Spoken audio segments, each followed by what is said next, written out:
অ্যাম্বুলেন্সের ঘটনা, রাইট? একটা ভৌতিক অ্যাম্বুলেন্স উনি বলছেন, অ্যাম্বুলেন্সটাই হন্টেড। ওনার কথা অনুযায়ী অ্যাম্বুলেন্সটাই হন্টেড। তো আমরা শুনবো তার কাছে সেই ঘটনাটি। এবং এই আপনার নামটা একটু প্লিজ বলবেন।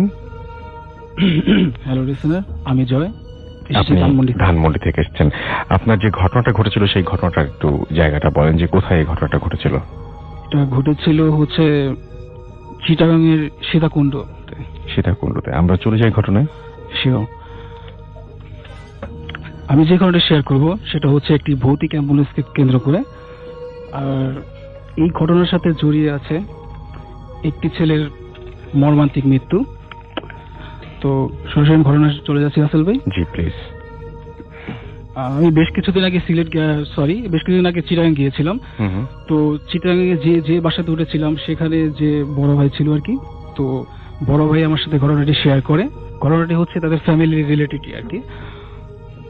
তো আমি তার বাসাতে না বলে আমার বাসাতে বলছি যেন লিসেনাররা বুঝতে পারে আর কি।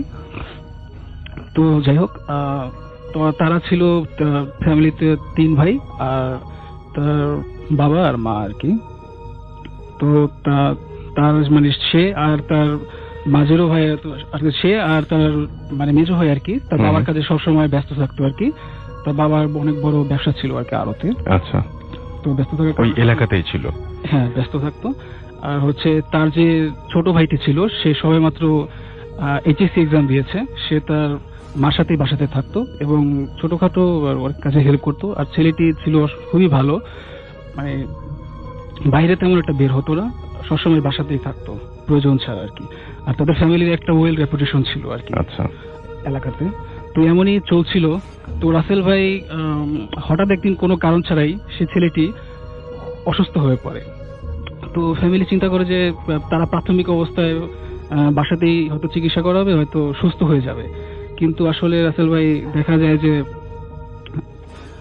ছেলেটির অবস্থা আরো আগে থেকে খারাপের দিকে যেতে থাকে, ধীরে ধীরে খারাপ হতে শুরু করে। তো তারা করে যে তার বাবা কি করে, ডক্টর নিয়ে আসে বাসাতে। তো ডক্টর চিকিৎসা করায়। চিকিৎসা করার পর ডক্টর বলে যে আপনার ছেলেকে হসপিটাল নিয়ে আসলে নয়তো সেখানে গেলে ভালো টেক কেয়ার পাবে। তো তার মা চিন্তা করে যে একটা আদরের ছেলে, সে কি করে বাইরে যাবে বা কিভাবে থাকবে বা কি করে খাবে। তো তার মা বলে যে দরকার নেই, সে বাসাতেই থাকুক, দেখি বাসাতে কিছু করা যায় কিনা, দরকার ডক্টর বাসাতে নিয়ে আসবো, বাসায় চিকিৎসা হবে। তো এর মাঝখানে আবার একদিন কবিরাজ আসে। কবিরাজ এসে তাকে মানে ছেলেটিকে দেখেই বলে দেয় যে এই ছেলের উপর খুব খারাপ একটা কিছু ভর করেছে এবং যা মানে জিন জাতীয় আর কি, যেটা মানে যাওয়ার সময় হয়তো এই ছেলেকে সাথে করে নিয়ে যেতে চাচ্ছে আর কি, বা আপনাদের ফ্যামিলির কোনো বড় একটা ক্ষতি করবে আর কি। তো তার বাবা আসলে খুবই চিন্তিত হয়ে পড়ে যে এটা কি বলছে। তো তার বাবা আবার একটু আধুনিক টাইপের লোক ছিল, যার কারণে তিনি এগুলো বিশ্বাস করতেন আর কি, আমলে নেননি। ডিয়ার লিসেনার, শুধুমাত্র বাছাই করা ভয়ানক ঘটনা শুনতে ভিডিওটি না টেনে শেষ পর্যন্ত দেখতে থাকুন। প্রত্যেকটা ঘটনায় শুনতে পারবেন বাছাইকৃত ভয়ানক ঘটনা। ভূতপ্রেমের যত ভয়ানক ঘটনা আছে আমি নিজেই বাছাই করে প্রতিনিয়ত এই ইউটিউব চ্যানেলে পাবলিশ করে থাকি। তাই বলবো, আপনারা যারা প্রতিনিয়ত এই ধরনের ঘটনা শুনতে চান অবশ্যই চ্যানেলটি সাবস্ক্রাইব করে নেবেন। বেশি কথা বলবো না, সরাসরি চলে যাচ্ছি ঘটনার মধ্যে। চলুন এই ভিডিওর মধ্যে একটি লাইক দিয়ে আমরা প্রত্যেকটা ঘটনা শেষ পর্যন্ত শুনে আসি। তো তিনি ওই ডক্টরের চিকিৎসাতে বিশ্বাসী ছিলেন আর কি। তো এমন কিছুদিন চলতে থাকে। তো ছেলেটি অসুস্থ হয়, আবার ভালো হয়, সুস্থ হয়, আবার ভালো হয়, এভাবেই চলতে থাকে। তো একদিনের ঘটনা আছে ভাই। তো সেদিন ঘুরি ঘুরি বৃষ্টি হচ্ছিল, আর ঘুরি ঘুরি বৃষ্টি হচ্ছিল সারাদিনই। তো সন্ধ্যার দিকে ছেলেটি কোনো কারণ ছাড়াই খুবই অসুস্থ হয়ে পড়ে। এমন অসুস্থ হয় যে চোখ বড় বড় করে লম্বা লম্বা শ্বাস নিতে থাকে। তো তার বাসায় সবাই ভয় পেয়ে যায়। তো ছেলেটি বিছানাতেই থাকে। তো তাকে ঘিরে তার ফ্যামিলির লোকজন থাকে আর কি। তো তার বাবা চিন্তা করে যে আসলে এভাবে রাখা সম্ভব না, তাকে হসপিটালে নিয়ে যেতে হবে। তো রাসেল ভাই আসলে তখন বাইরে খুবই বৃষ্টি হচ্ছিল আর আকাশ কাঁপিয়ে বাজ পড়ছিল আর কি। তো সেই অবস্থায় হসপিটালে নিয়ে যাওয়া সম্ভব ছিল না। তো কি করে যে তার বাবা হসপিটালে ফোন করে যে একটা অ্যাম্বুলেন্স পাঠানোর জন্য। তো হসপিটাল থেকে কনফার্ম করা হয় যে অ্যাম্বুলেন্স পাঠানো হচ্ছে।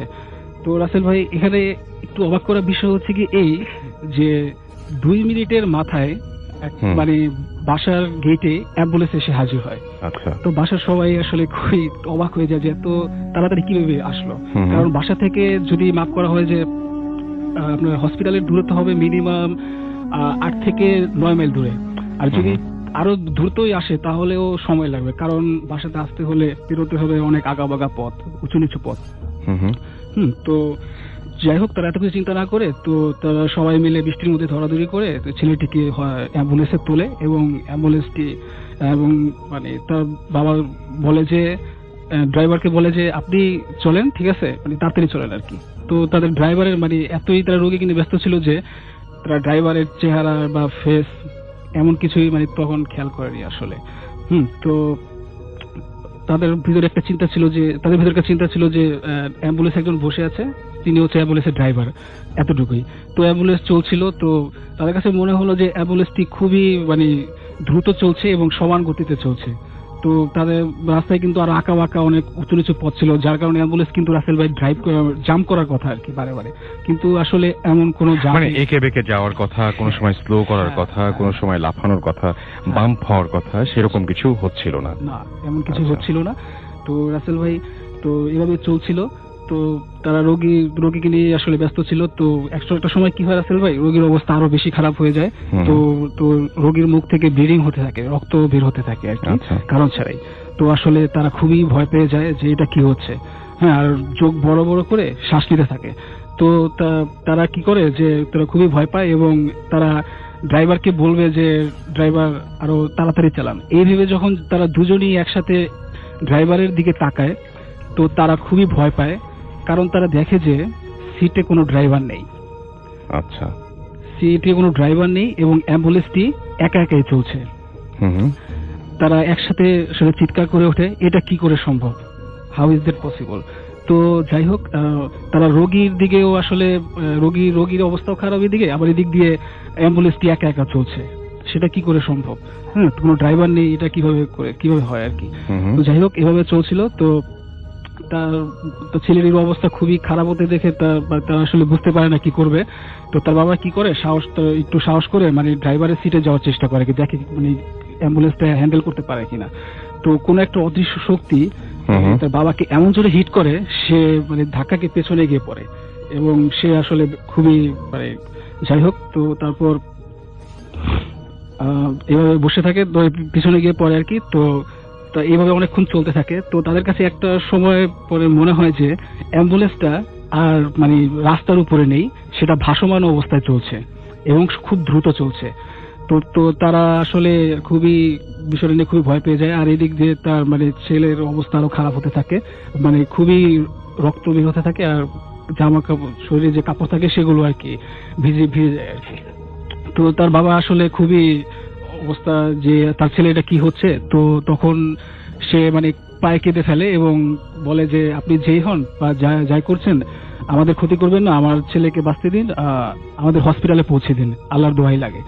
তো এটা বলার পর অ্যাম্বুলেন্সটা আসলে রাসেল ভাই, তারা অ্যাম্বুলেন্সের ভিতরে অদ্ভুত কিছু শব্দ শুনতে পায়। তো কানের কাছে অদ্ভুত কিছু শব্দ শুনতে পায় এবং অ্যাম্বুলেন্সটি মাটিতে পড়ার পরে কয়েকবার খুব জোরে ঝাঁকানি দিয়ে পুরো স্টপ, সব শুনশান। তখন তারা খুব দ্রুত মানে অ্যাম্বুলেন্স থেকে বের হয় এবং রোগীকে, তার ছেলেটিকে বাবা কাঁধে করে নিয়ে মানে রাস্তার দিকে, হসপিটালের দিকে যেতে থাকে আর কি। তো একটা সময় পর তারা আসলে তাদের পরিচিত হসপিটালটা খুঁজে পায়। আর তখন ছেলেটির অবস্থা আসলে প্রায় মৃত প্রায় বলতে গেলে, চোখ বন্ধ ছিল। তো দুঃখের বিষয় হচ্ছে কি রাসেল ভাই, তো হসপিটালে যখন নিয়ে যায় তখন ডক্টররা সব দেখে বলে যে আসলে সে মারা গেছে আর কি, মৃত ঘোষণা করে। এবং ডক্টররা আরো জানায় যে তার পরীক্ষা নিরীক্ষা করে আরো জানায় যে তার শরীরে যে গুরুত্বপূর্ণ অঙ্গগুলো ছিল, অর্থাৎ কিডনি, লিভার, এগুলো নেই, এগুলো আসলে ভিতর থেকে ছিঁড়ে ফেলা হয়েছে বা কোনোভাবে নিয়ে যাওয়া হয়েছে আর কি। আর তো যাই হোক, আর একটা বিষয় জানা যায় যে তারা আসলে হসপিটাল থেকে কোনো অ্যাম্বুলেন্স পাঠানো হয়নি সেদিন, বৃষ্টির জন্য তারা পাঠাতে পারেনি। তো এই বিষয়টা জানাজানি হলে আশেপাশের লোকজন তো অ্যাম্বুলেন্সটি খোঁজার জন্য যায়, কিন্তু অ্যাম্বুলেন্সটি আসলে কোথাও খুঁজে পাওয়া যায়নি পরবর্তীতে। তো তাদের এই ঘটনার পর থেকে আসলে তাদের ফ্যামিলি মানে খুবই ভেঙে পড়ে আর কি, আর্থিকভাবেও তাদের অনেক তারা ক্ষতির সম্মুখীন হয়। এই আপনার ঘটনা ছিল। জি। আপনাকে অনেক ধন্যবাদ। আমাদেরকে এখন যেটা করতে হবে সেটা হচ্ছে পরবর্তী ঘটনায় চলে যেতে হবে, এবং আমাদের সাথে আরো একজন অতিথি এই মুহূর্তে আছেন। আপনার নামটা একটু প্লিজ বলবেন এবং আপনি কোথা থেকে এসেছেন যদি একটু বলতেন। আসসালামু আলাইকুম রহমতুল্লাহ। আমি মোহাম্মদ শিবলি আহমেদ। আমি এসেছি পুরান ঢাকার মিলবারেক আলমগঞ্জ থেকে। ওকে, আপনার যে ঘটনাটা সেই ঘটনাটা খুবই অদ্ভুত লেগেছে আমার কাছে, বেশ জি। অবিশ্বাস্য একটা ঘটনা। বাট এই ঘটনাটা আপনার সঙ্গে কে এসেছেন আপনার সঙ্গে আজকে? আজকে আসছে আমার এক বড় ভাই বাপ্পি। তিনি সেই ঘটনা আপনি যখন বলছিলেন তিনি মাঝখানে পার্টিসিপেট করলেন এবং তিনি বললেন যে হ্যাঁ তিনিও ঘটনাটা প্রত্যক্ষ করেছেন এবং আপনাদের ফ্যামিলিতে মানে সবাই জানে এই ব্যাপারটা। তো আমি একটু শুনি যে ঘটনাটা কি ঘটেছিল। খুবই স্বাভাবিক একটা ঘটনা, কিন্তু চিন্তা করুন আপনার সাথে যদি কোনোদিন এরকম একটা ঘটনা ঘটে, ব্যাপারটা খুব অদ্ভুত টাইপের। আমি আগেই বলছি, বেশ অদ্ভুত, বেশ অবিশ্বাস্য। শুনবো আপনার ঘটনা। আচ্ছা ভাইয়া, আমি সরাসরি ঘটনায় চলে যাচ্ছি। লাস্ট 2013-এ সেপ্টেম্বরের দিকে হবে ঘটনাটা। তখন চলছে শীতের সময়। তো আমার ফ্যামিলি কোনো কারণে বাসা থেকে বাইরে থাকা হয়। দেন আমি বাসায় একা থাকি।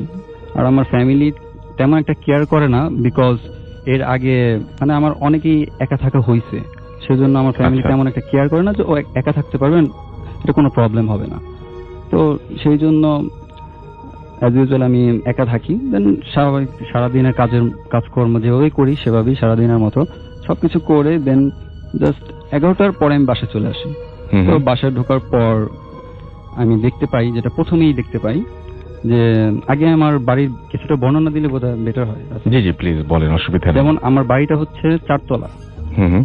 নিচতলা 2টা ভাড়াটিয়া থাকে, আচ্ছা দোতলার পুরো ফ্ল্যাটে আমরাই থাকি, আচ্ছা তৃতীয় তলায় আমার বড় ভাইরা থাকে, আচ্ছা। আর চতুর্থ তলায় বড় ভাই বিজনেস পারপাসে ইউজ করে আর কি। মানে একটা যৌথ ফ্যামিলিতে আপনারা হ্যাঁ, সেরকমই। সবাই। তো সেদিন আমি বাসায় ঢোকার পরে যে জিনিসটা দেখতে পাই, যে বাম পাশে যেই আমাদের ভাড়াটিয়াটা ঢোকার পর তো সেই গেটটা তালা। তো মোস্টলি তারা কোথাও গিয়েছে বা এরকম কিছু, রাতে ফিরবে না যেহেতু এত রাত্র হয়ে গেছে। আর আরেকজন যে ভাড়াটিয়া ছিল তারা ঘুমাচ্ছে। দেন আমি গেটটা লক করে, আর আমার জন্য আমার চাচি রান্না টান্না করে রাখছিল, তো খাবার দাবার নিয়ে আমি উপরে চলে আসি। ও চলে গেট টেট লক করে ফ্রেশ হই। আর আমার একটা অভ্যাস আছে ভাইয়া, যে আমি প্রতিদিন রাত্র করে তাবলিগে যাওয়া হয়তো সেখান থেকেই শিখছি যে প্রতিদিন রাত্রে অজু করে দেন ঘুমাতে যাই। আচ্ছা তো ফ্রেশ হওয়ার পর অজু করি, অজু করার পর আমি টিভি ছাড়ি। তো টিভি ছেড়ে দেখি যে টেনিস স্পোর্টসে হয়তোবা বাংলাদেশ অস্ট্রেলিয়া একটা ম্যাচ হইতেছে, সেটা ওই যে বাংলাদেশ যেটা জিতছিল আচ্ছা আচ্ছা আচ্ছা। ওই গেমটাই হইতেছে। তো আমি খুব এক্সাইটেড যে বাংলাদেশ জিতছিল, আশরাফুল সেটা সেঞ্চুরি করছে। দেন আমি তাড়াহুড়ো করে খাবার দাবার সবকিছু অ্যারেঞ্জ করে পানি টানি সব নিয়ে ডাইনিং এ বসি না, যেহেতু আমি খেলাটা দেখবো আর খাবো।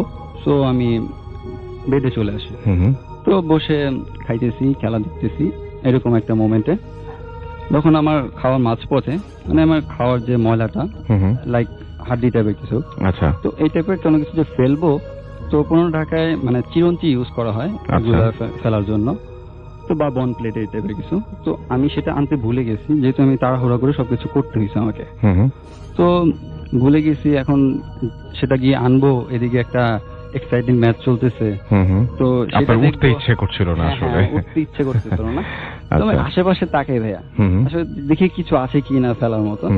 দেন আমি যেটা নোটিস করি যে আমার জানালাটা খোলা, আর জানালার ওই পাশটা ভাইয়া প্রায় অনেক বছর যাবতই প্রায় 1.5 কাঠা জায়গা হবে, তো পরিত্যক্ত অবস্থায় আছে।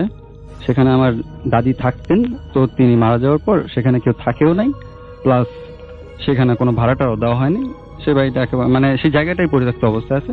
তো ভাবলাম যে ওইখানে ময়লাটা ফেললে তেমন একটা প্রবলেম হবে না, তো আমি সাথে সাথে ফেলি। তো আমি যেটা নোটিস করি, জাস্ট জ্বালানোর যে গ্রিল আছে না ভাইয়া, গ্রিলের সাথে হাঁড়িটা টাচ করে এমন একটা সাউন্ড হয়, প্লাস হাঁড়িটা পড়ে যায়, জানালার ওপাশে পড়ে যায়। তো ওপাশে পড়ে যায়, তো আমার ওইদিকে ভ্রুক্ষেপ না করে আমি এখন খেলা দেখতেছি। তো খেলা দেখার পর হঠাৎ করে জাস্ট মোস্ট প্রবাবলি 3 সেকেন্ড হবে, 3 সেকেন্ড পর জাস্ট একটা শক্ত একটা কিছু হাড্ডি টাইপের কোনো কিছু যদি আপনার প্লেটে, কাঁচের প্লেটে যদি মানে ছুঁড়ে মারে কেউ, সেক্ষেত্রে কিন্তু ভাই একটা আওয়াজ হবে। আচ্ছা, দেন সেই আওয়াজটা আমি পাই, সেটা স্বাভাবিক, খুব সেই আওয়াজটা আমি পাই। তো আমি সাথে সাথে নিচে তাকাই যে কি হইলো। দেন আমি দেখতে পেলাম যে আমার প্লেটে একটা হাড্ডি, শুকনো হাড্ডি ভাইয়া, যেটা কিনা মানে খাওয়ার পরে একটা আর খাওয়ার আগে যেটা প্লেটে থাকে সেটা কিন্তু ডিফারেন্টটা ভাইয়া আইডেন্টিফাই করা যায় শুকনো হাড্ডিটা। তো আচ্ছা। তারপরে আমি তেমন এটা মাথায় নেই না যে হইতে পারে এটা আমার আরো যে মাংসগুলো ছিল সেটাই হইতে পারে, হাড্ডিটা আমি যেটা ফেলছি সেটা ওইটা না। দেন আমি আর এটা চিন্তা করি না, দেন সেই হাড্ডিটা নিয়ে আমি আবারও সেম কাজটা করি। এক্ষেত্রে আমি স্পষ্টভাবে দেখি যে কোনো গ্রিলের সাথে কোনো কিছু টাচ হয়নি, গ্রিলের যে গ্যাপটা সেই গ্যাপ দিয়ে ডাইরেক্টলি চলে গেল, মানে পার হয়ে গেল। হ্যাঁ, তারপরে দেন আমি মানে কিছুক্ষণ মানে ওইদিকে তাকাই, অনুভব করার চেষ্টা করি যে সামথিং কিছু হইতেছে কিনা, বাট তেমন কোনো কিছু সাড়া না পায়া জাস্ট 3 সেকেন্ড পর আমি আবার খেলা দেখতেছি। খেলা দেখার পর জাস্ট মোস্ট প্রবাবলি 8 থেকে 10 সেকেন্ড হবে, এরপর আমি সেম আওয়াজটা পাই, প্লেটে লাগার যে আওয়াজটা। আচ্ছা, এবার একটু জোরে, প্রথমবার একটু আস্তে সাউন্ড, এখন একটু মানে যে জোরে মারলে যে আওয়াজটা একটু বেড়ে যাবে না, সেই টাইপের আওয়াজটা। তো সেই আওয়াজটা পাই আমি, দেন আবারও তাকাই, সেম কাহিনী, হাড্ডিটা ওইরকম শুকনো আমার প্লেটে আছে। এবার আমি একটু মাথা ঘামাই যে এটা কি হইলো, হয়তোবা নিচে থেকে কেউ আমাকে কোনো মানুষ হয়তোবা ছুড়ে মারতে পারে, এরকম একটা কিউরিওসিটি নিয়ে আমি সাথে সাথে জানালার পাশে যাই এবং সব দিকটা যতটুকু পর্যন্ত দেখা যাচ্ছিল সব দিকটা সার্চ করি। তো আমি যেটা দেখতে পাই যে শীতের রাত্রে যেরকম একটা নিস্তব্ধতা, একটা যে কুয়াশা যে উড়ে বেড়ায়, সেরকম একটা মনোরম পরিবেশ, একেবারে ঠান্ডা পরিবেশটা, সেখানে মানে কেউ আসার কোনো মানে উপস্থিতি কোনো বোঝা যাচ্ছে না, চান্সই নেই। তো এরকম দেখি, তা মনে মনে ভাইবানি হয়তোবা কেউ হয়তোবা আমার সাথে ফাজলামো করছে, হয়তোবা জানে যেহেতু আমি বাসায় একা।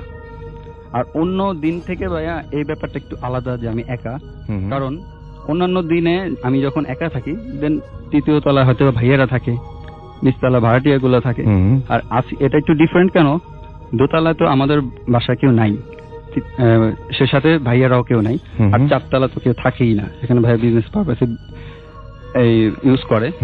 দেন নিচের একটা ভাড়াটিয়া নাই, একজন আছে, তাও গেট লক।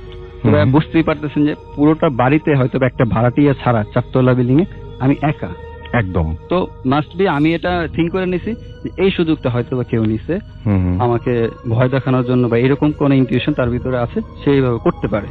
তো ব্যাপারটা এইভাবে নিছি, কারণ আমার রাত্রিতে পার করতে হবে একা, আমি ভয় পেলে তো চলবে না, তো এইভাবেই নিছি ব্যাপারটা। তো এইভাবে নেওয়ার পর দেন আবার সেই হাড্ডিটা যখন আমি দেখি, দেন আবার আমি ছুঁড়ে মারি। আচ্ছা, এটা বলছি ভাইয়া। তো ছুঁড়ে মারার পর যখন আসলো আমি দেখলাম কেউ নেই, দেন আমার মাথায় একটা কিউরিওসিটি কাজ করে যে হাড্ডিটা যখন আমি মারলাম সেই হাড্ডিটা ফেরত আসলো, সেটা হয়তো বা পসিবল কোনোভাবে, যে আমি মারলাম সে কোনোভাবে এটা খুঁজে বা সেম জিনিসটাই আমার মারলো, বা এটা কোইন্সিডেন্টলি আমার প্লেটে এসে পড়লো, এটাই হইতেই পারে। বাট এমন কিছু কি করা যায় যেটা কোনো মানুষের পক্ষে সেটা সম্ভব না, এটা যে জিনিসটা আমি মারলে একটা মানুষ তাৎক্ষণিকভাবে সেই জিনিসটা আমার রিটার্ন করতে পারবে না, এরকম কোনো কিছু আমি থিঙ্ক করতেছিলাম যে কি করা যায়। দেন ওই ইতিমধ্যে ভাই আমার খাবারের রুচি চলে গেছে, আমি আর খাবো না। দেন আমি প্লেটে হাত ধুয়ে ফেলছি। তো হাত ধোয়ার পর আধা গ্লাস পানি আমার রয়ে যায়। তো আধা গ্লাস পানির দিকে যখন আমি তাকাই তখন আমি মানে আর আমার বোঝার বাকি নেই যে এই জিনিসটা হয়তো বা যদি মারি তার পক্ষে তাৎক্ষণিকভাবে সেটা রিপ্লাই করা সম্ভব হবে না। তো সেরকম চিন্তা করতে করতেই আমি আর বেশিক্ষণ ভাবি না, সাথে সাথে ছুঁড়ে মারি।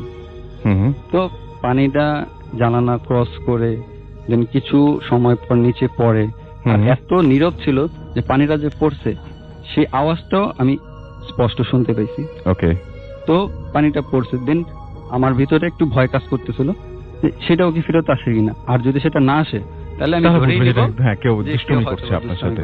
একদম। তো আমি মিনিমাম 3-4 সেকেন্ডের মতো তাকায় থাকি, বাট আমার কাছে মনে হয় 3-4 সেকেন্ডটা অনেক সময় যাচ্ছে।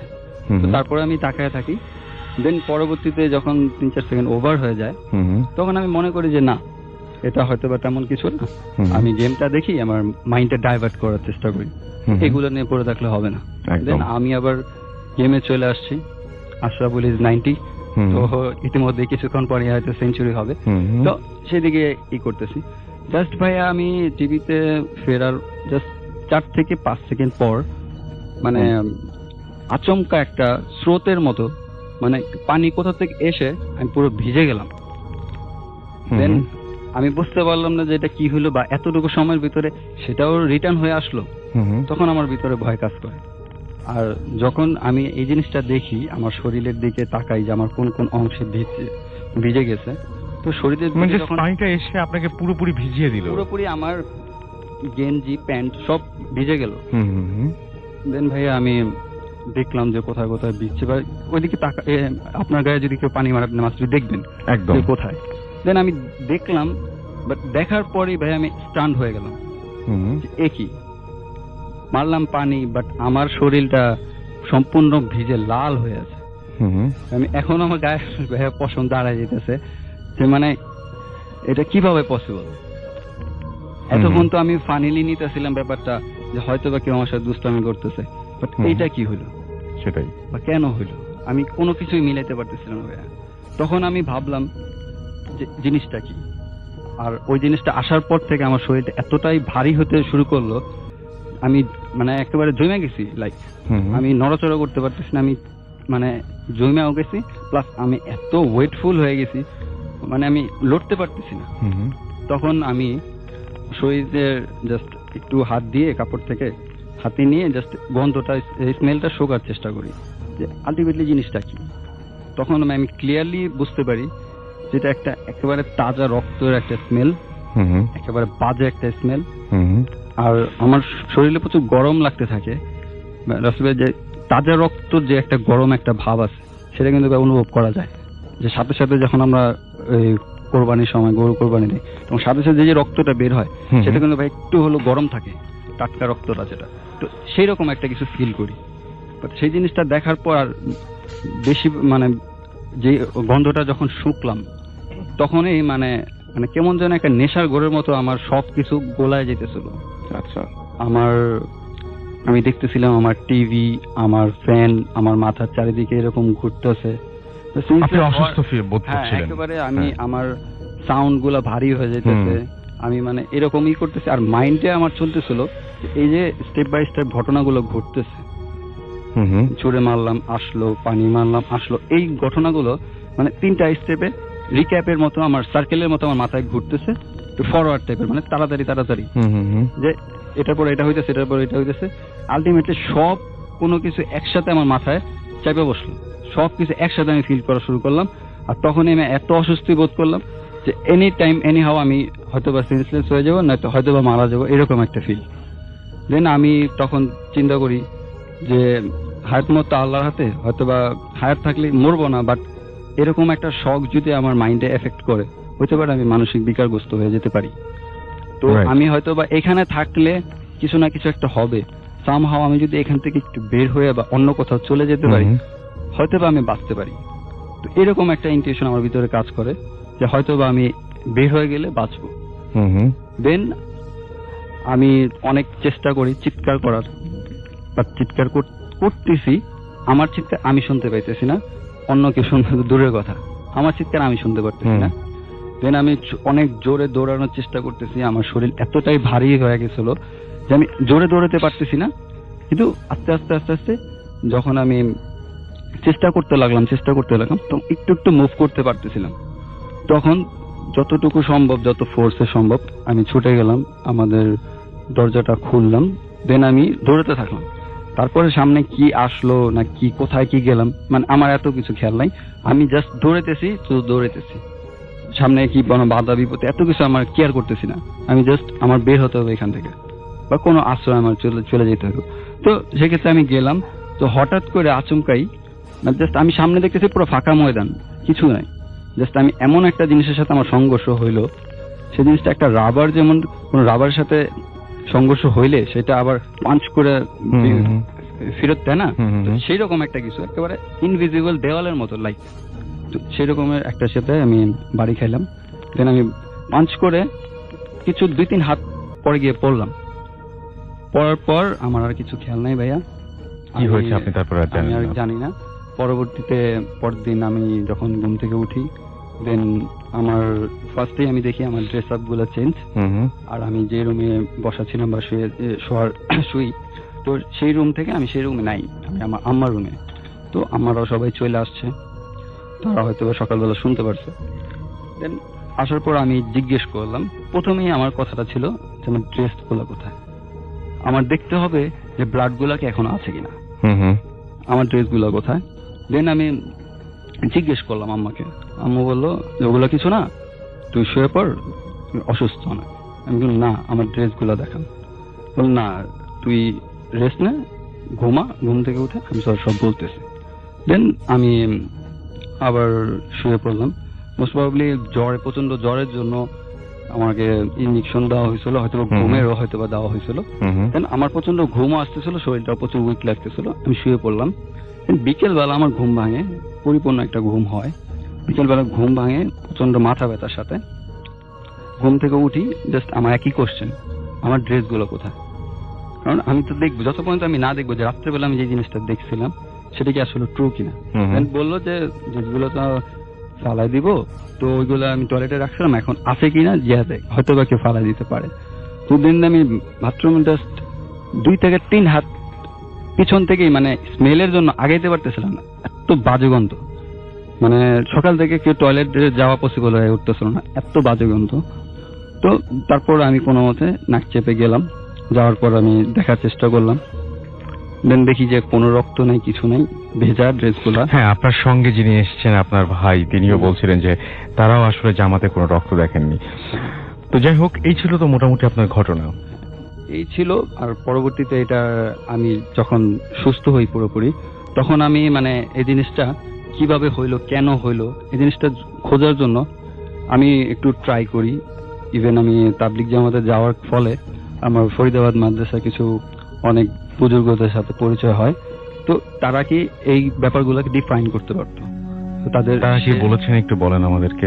তো আমি পরবর্তী ফোনে কন্ট্যাক্ট করি যে আমার সাথে তো এরকম একটা ইনসিডেন্ট হয়ে গেছে, তো ভাই আপনার সাথে আমি একটু কথা বলতে চাই। সেটা বুঝলাম, কি বলেছেন তারা সেটা শুনতে চাচ্ছি। ঠিক আছে, তার সাথে বললাম, দেন পুরো ঘটনা বলার পর তারা বলল যে ইতিপূর্বে কি এরকম কোনো ইনসিডেন্ট হয়েছে বা কারো কোনো ক্ষতি হয়েছে? আমি বললাম যে না, তেমন কোনো ক্ষতি হয়নি। টুকটাক আমার আম্মুর সাথেও সেম ঘটনাটা কিছুদিন পরে ঘটছে, বাট তখনও ঘটে নাই।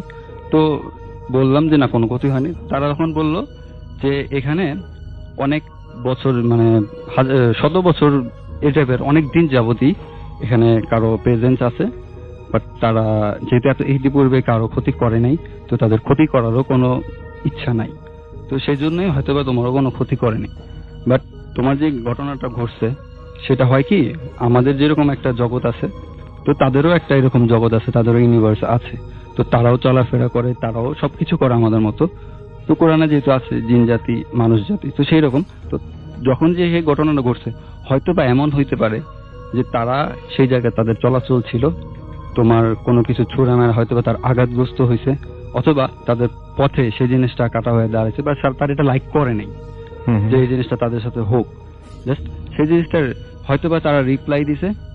তো এই কথা বলার পরে আমি একটু শেয়ার করলাম যে আমার দাদি থেকে শুরু করে আমার মুরব্বীরা যারা আছে তাদের থেকে আমি অনেক শুনছি যে আমার দাদা প্লাস দাদার আব্বা থেকে একটা মানে জিনের একটা প্রচলন চলে আসছে। তারা আর কি তাদের মানে পালতো টাইপের, এই টাইপের একটা মানে তারা আর কি জিন পালতো, এরকম শুনছি। তো এইগুলা তো এরকম এগুলো বলার পর তারা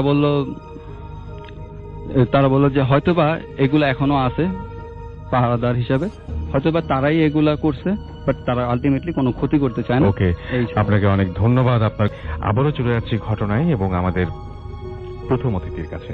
আপনার নামটা প্লিজ আরো একবার বলবেন এবং তারপরে আপনার ঘটনায় চলে যাবেন। Hello listener, Joy again from Dhanmondi. Rasel ভাই, এখন আমি যে ঘটনাটি শেয়ার করতে যাচ্ছি, এই ঘটনাটি হচ্ছে সাভার আর হেমায়তপুরের মধ্যবর্তী একটা জায়গা, ফুলবাড়িয়া নামক একটি জায়গাতে। আচ্ছা। তো এই ফুলবাড়িয়া নামক জায়গাটি এখন অ্যাকচুয়ালি মফস্বল শহর হয়ে গেছে, 2তলা 3তলা বাড়ি টোটালি। তো আজ থেকে 15 বছর আগে এটা কিন্তু তেমন মফস্বল শহর ছিল না, বলতে গেলে টোটালি ছিল একটা মানে গ্রাম্য অঞ্চল আর কি। তো সন্ধ্যার পরে মানুষ নেই বললেই চলে, এমন একটা অবস্থা হতো। আর এই ঘটনাটি ঘটেছে অ্যাকচুয়ালি আমার ছোট মামার সাথে। আর আমার ছোট মামার সাথে ঘটনাটি ঘটে এখন থেকে প্রায় 25 বছর আগে, অর্থাৎ তখন মামার বয়স ছিল 16 কি 15 এমন হবে। তো যাই হোক, যেদিনকার ঘটনা সেদিনের ঘটনাটি বলছে কি। তো সেদিন তখন ছিল গরমকাল, প্রায় রাতে কারেন্ট চলে যেত, আর কারেন্ট চলে গেলে রাসেল ভাই 2 দিন বা 3 দিন আসতো না তখনের দিনে আর কি। তো যাই হোক, রাতে কারেন্ট চলে গেল মাঝরাতে, মামার ঘুম ভেঙে যায় এবং মামারা সবাই একসাথে ঘুমাতেন। তো মামার ঘুম ভেঙে যায়, মামা আর কি ঘর থেকে বের হয়ে বারান্দায় এসে দাঁড়ায়। তো বারান্দায় এসে দাঁড়ানোর পর সেদিন ছিল ভরা পূর্ণিমা, যার কারণে মামা যে রুমে ঘুমাতেন তার পাশেই ছিল তার মার ঘর আর কি। তো মামা দেখতে পায় যে সেখানে একজন মহিলা দাঁড়িয়ে আছে। মামা চিনতে পারে এটা তার মা। তো মামা কি করে, কাছে যায়, কাছে গিয়ে বলে যে মা আমি একটু টয়লেটে যাবো, তুমি আমার সাথে আসো। তো তার মা বলে যে একটা কথাই বলে যে আসো। তো মামা পুরনো অভ্যাসমশত তার মার আঁচল ধরে এবং তার মা বলে যে চলো। তখন তার মা হাঁটা শুরু করে এবং একটা সময় বাড়ি থেকে হেঁটে কাঁচামাটি রাস্তায় নেমে আসে আর কি। তো মামা বলে যে মা টয়লেট তো ওইদিকে না, তুমি ওদিকে যাচ্ছ কেন? তো বলে যে কথা কম বল, আমার সাথে চল। তো এভাবে যেতে থাকে। তো মামা মাঝখানে রাস্তায় অনেক কিছু বলে যে মা এত রাত কোথায় যাচ্ছ, বাসায় ফিরে চলো। তো তার মা কোনো কথা শুনে না, তো শুধু হাঁটতে থাকে। তো এভাবে তারা গ্রামের অনেকটা পথ এক সময় হেঁটে চলে আসে। তো সেদিন মাঝরাতে তো হালকা হালকা বাতাস বইছিল, বাতাসে মামার নাকে একটা গন্ধ আসে আর কি, মাংস পচে গেলে যেমন একটা গন্ধ এমন আর কি। তো মামা সেটা আর কি গেস করে যে তার মার শরীর থেকে সেই গন্ধটা আর কি আসছে। তো মামা আসলে একটু করে যে তার মার শরীর থেকে গন্ধটা আসছে। তো মামা একটু সন্দেহ করে যে তার মায়ের শরীর থেকে এমন গন্ধ কেন আসবে। আর তার মামা আসলে একটু পরে বিষয়টা বুঝতে পারে যে সেদিন আসলে তার মা অসুস্থ ছিল। তার মা কোনোভাবেই আসলে তার সাথে আসা সম্ভব না। আর তার মা আসলে এতটা শক্তি পেল কি করে বা এত দ্রুত এবার হাঁটছে কি করে। তো তখন তার মনে একটু সন্দেহ জাগে। তখন তিনি আসলে বুঝতে পারে যে এটা আসলে তার মা না, এটা অন্য কোনো মহিলা আর কি। তো আসলে তখন তার বুঝতে পারাটা আসলে রাসেল ভাই একটু দেরি হয়ে গিয়েছিল। আসলে ততক্ষণে সেই মহিলা মামার হাতটা শক্ত করে ধরে ফেলেছে এবং প্রায় একটা পর্যায়ে টেনে টেনে নিয়ে যাচ্ছিল। মামা আকুতি বিনতি করছিল যে আমাকে ছাড়েন, আমি বাসায় যাবো, তোমাকে বাসায় দিয়ে আসেন। তো সে ছিল কি রাসেল ভাই, মানে একটু পথের একটু সামনেই ছিল একটা বিশাল আম বাগান। তো মানে তখনকার মানে গ্রামের লোকজন সেটাকে আমবাগ বলে জানতো। আর সেটা নিয়ে অনেক ধরনের ভৌতিক অভিজ্ঞতার ঘটনা আছে আর কি। তো যাই হোক, একটা সময় পর মামাকে প্রায় টেনে টেনে সেই বাগানের দিকেই নিয়ে যাওয়া হয়। আর মামা আসলে প্রায় টেনে হেঁচে নিয়ে যাওয়া হয়। আর মামা শুনতে পায় যে দূরের যে কুকুরগুলো বা গাছের যে পেঁচা বা বাদুড় সেগুলো অদ্ভুত ভাবে শব্দ করছিল। তো মামা আসলে বুঝতে পারে যে তার সাথে ভয়ঙ্কর কোন একটা ঘটনা হতে যাচ্ছে। তো একটা সময় পর মামাকে পুরো টেনে হিঁচড়ে বাগানের ভিতরে একটা ডোবা ছিল আর কি। তো সেই ডোবার কাছাকাছি নিয়ে যাওয়া হয়। তো মামা আসলে অনেক আকুতি বিনতি করে, তো তাও মামাকে আগে ছাড়া হয় না।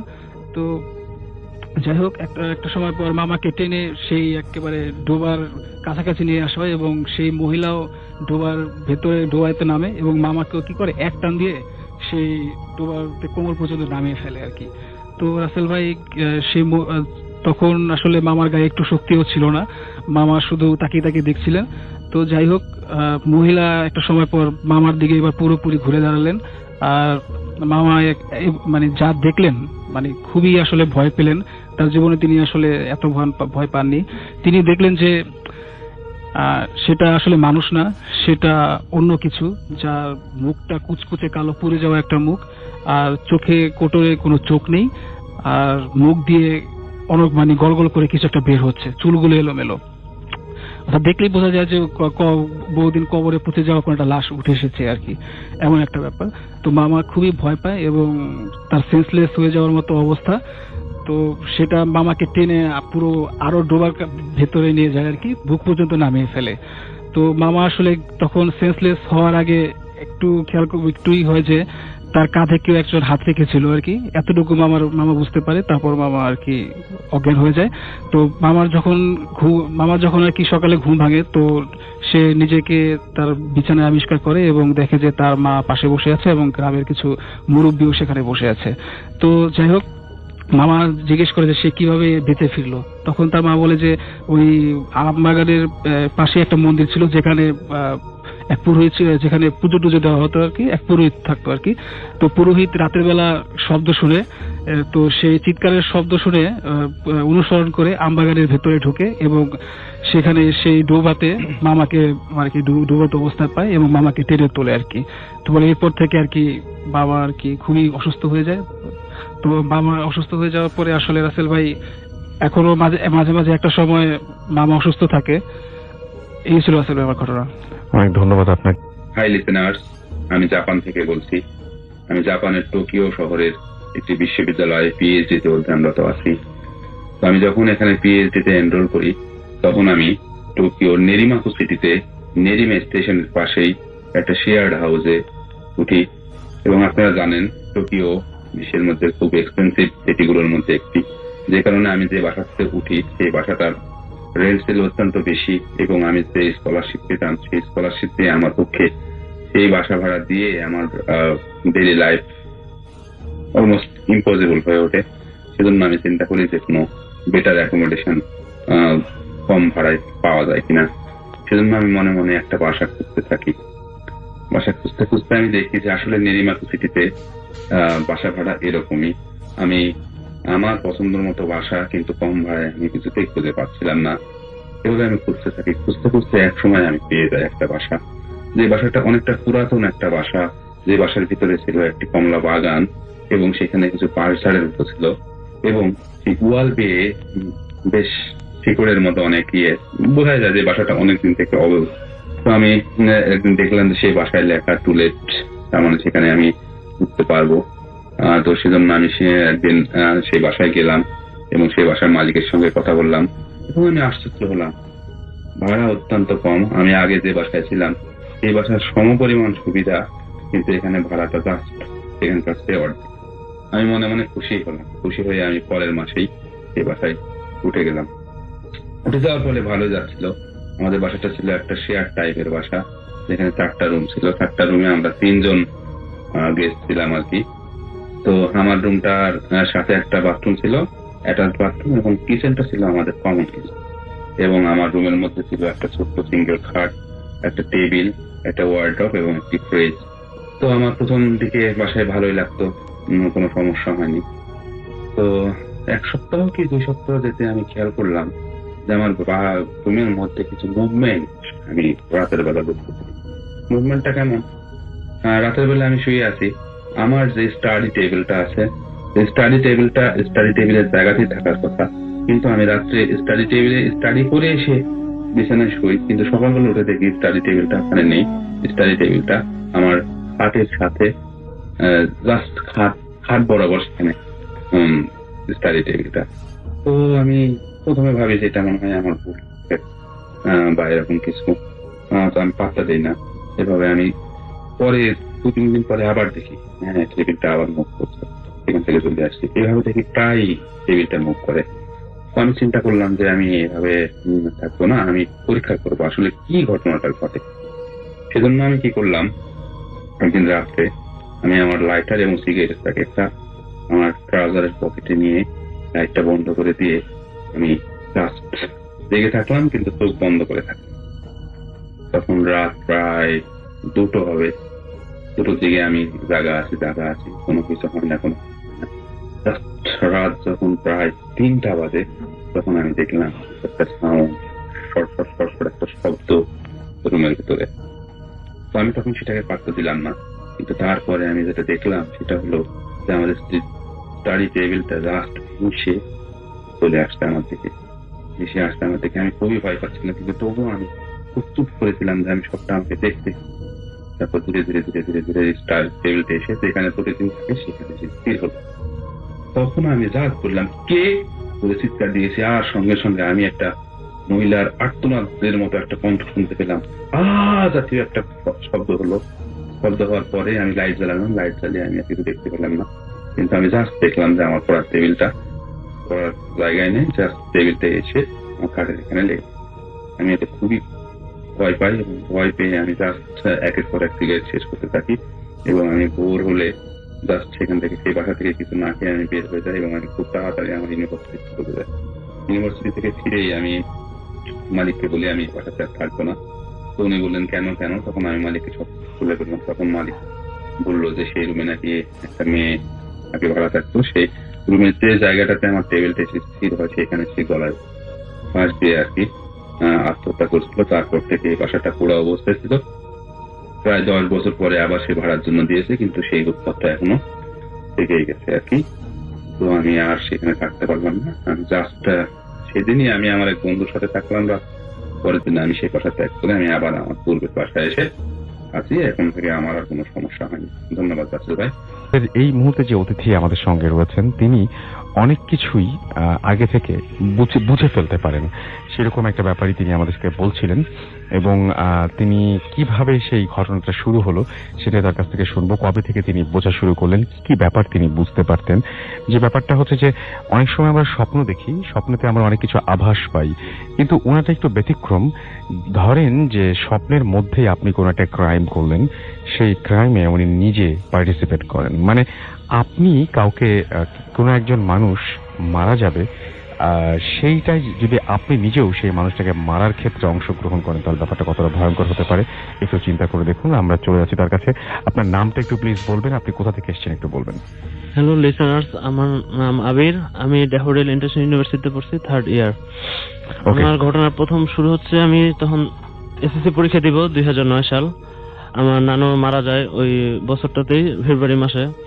পরে আমার প্রচন্ড মন খারাপ হয়, অনেক আপসেট হয়ে যায়। আমার নানু বড় নাতি ছিলাম আমি, আমাকে অন্যভাবে তিনি ভালোবাসতেন। যাই হোক, উনি মারা যাওয়ার পর পরীক্ষা অত ভালোভাবে দিতে পারি নাই, প্রচন্ড মন খারাপ ছিল। এরপরে আমার এসএসসি পরীক্ষা শেষ হওয়ার পর আমরা আমাদের নানুর ফ্ল্যাটে উঠি। এর আগে বলে না ভালো যে আমরা অন্য বিল্ডিং অন্য এলাকা থাকতাম, শাহজাহানপুর। ওখান থেকে আমরা বাসাবো এরিয়াতে আমার নানুর যে ফ্ল্যাট আছে ওখানে আমরা চলে আসি। পরে আসার পর আমার নানুর প্রচন্ড যত স্মৃতি ছিল সেগুলো বারবার আমাকে নাড়া দিত। পরে এভাবে কয়েকদিন যাওয়ার পর একদিন আমার বাসায় কেউ ছিল না, শুধু আমি ছিলাম, আমার ভাই ছিল বাইরে, আব্বু আম্মু ছিল বাইরে। তারপরে আমি চিন্তা করতেছিলাম যে নানু এই সময় আমাকে কি করতো, বা সন্ধ্যার সময় বা দিনের বেলা আমাকে কিভাবে খাওয়াতো। এরকম চিন্তা ভাবনা করতে করতে হঠাৎ আমি প্রচন্ড ঘেমে যাই। হঠাৎ শরীর আমার ভারী হয়ে যায়। হঠাৎ করে রুমের ভিতরে আমি অনেক মিষ্টি গন্ধ পাই।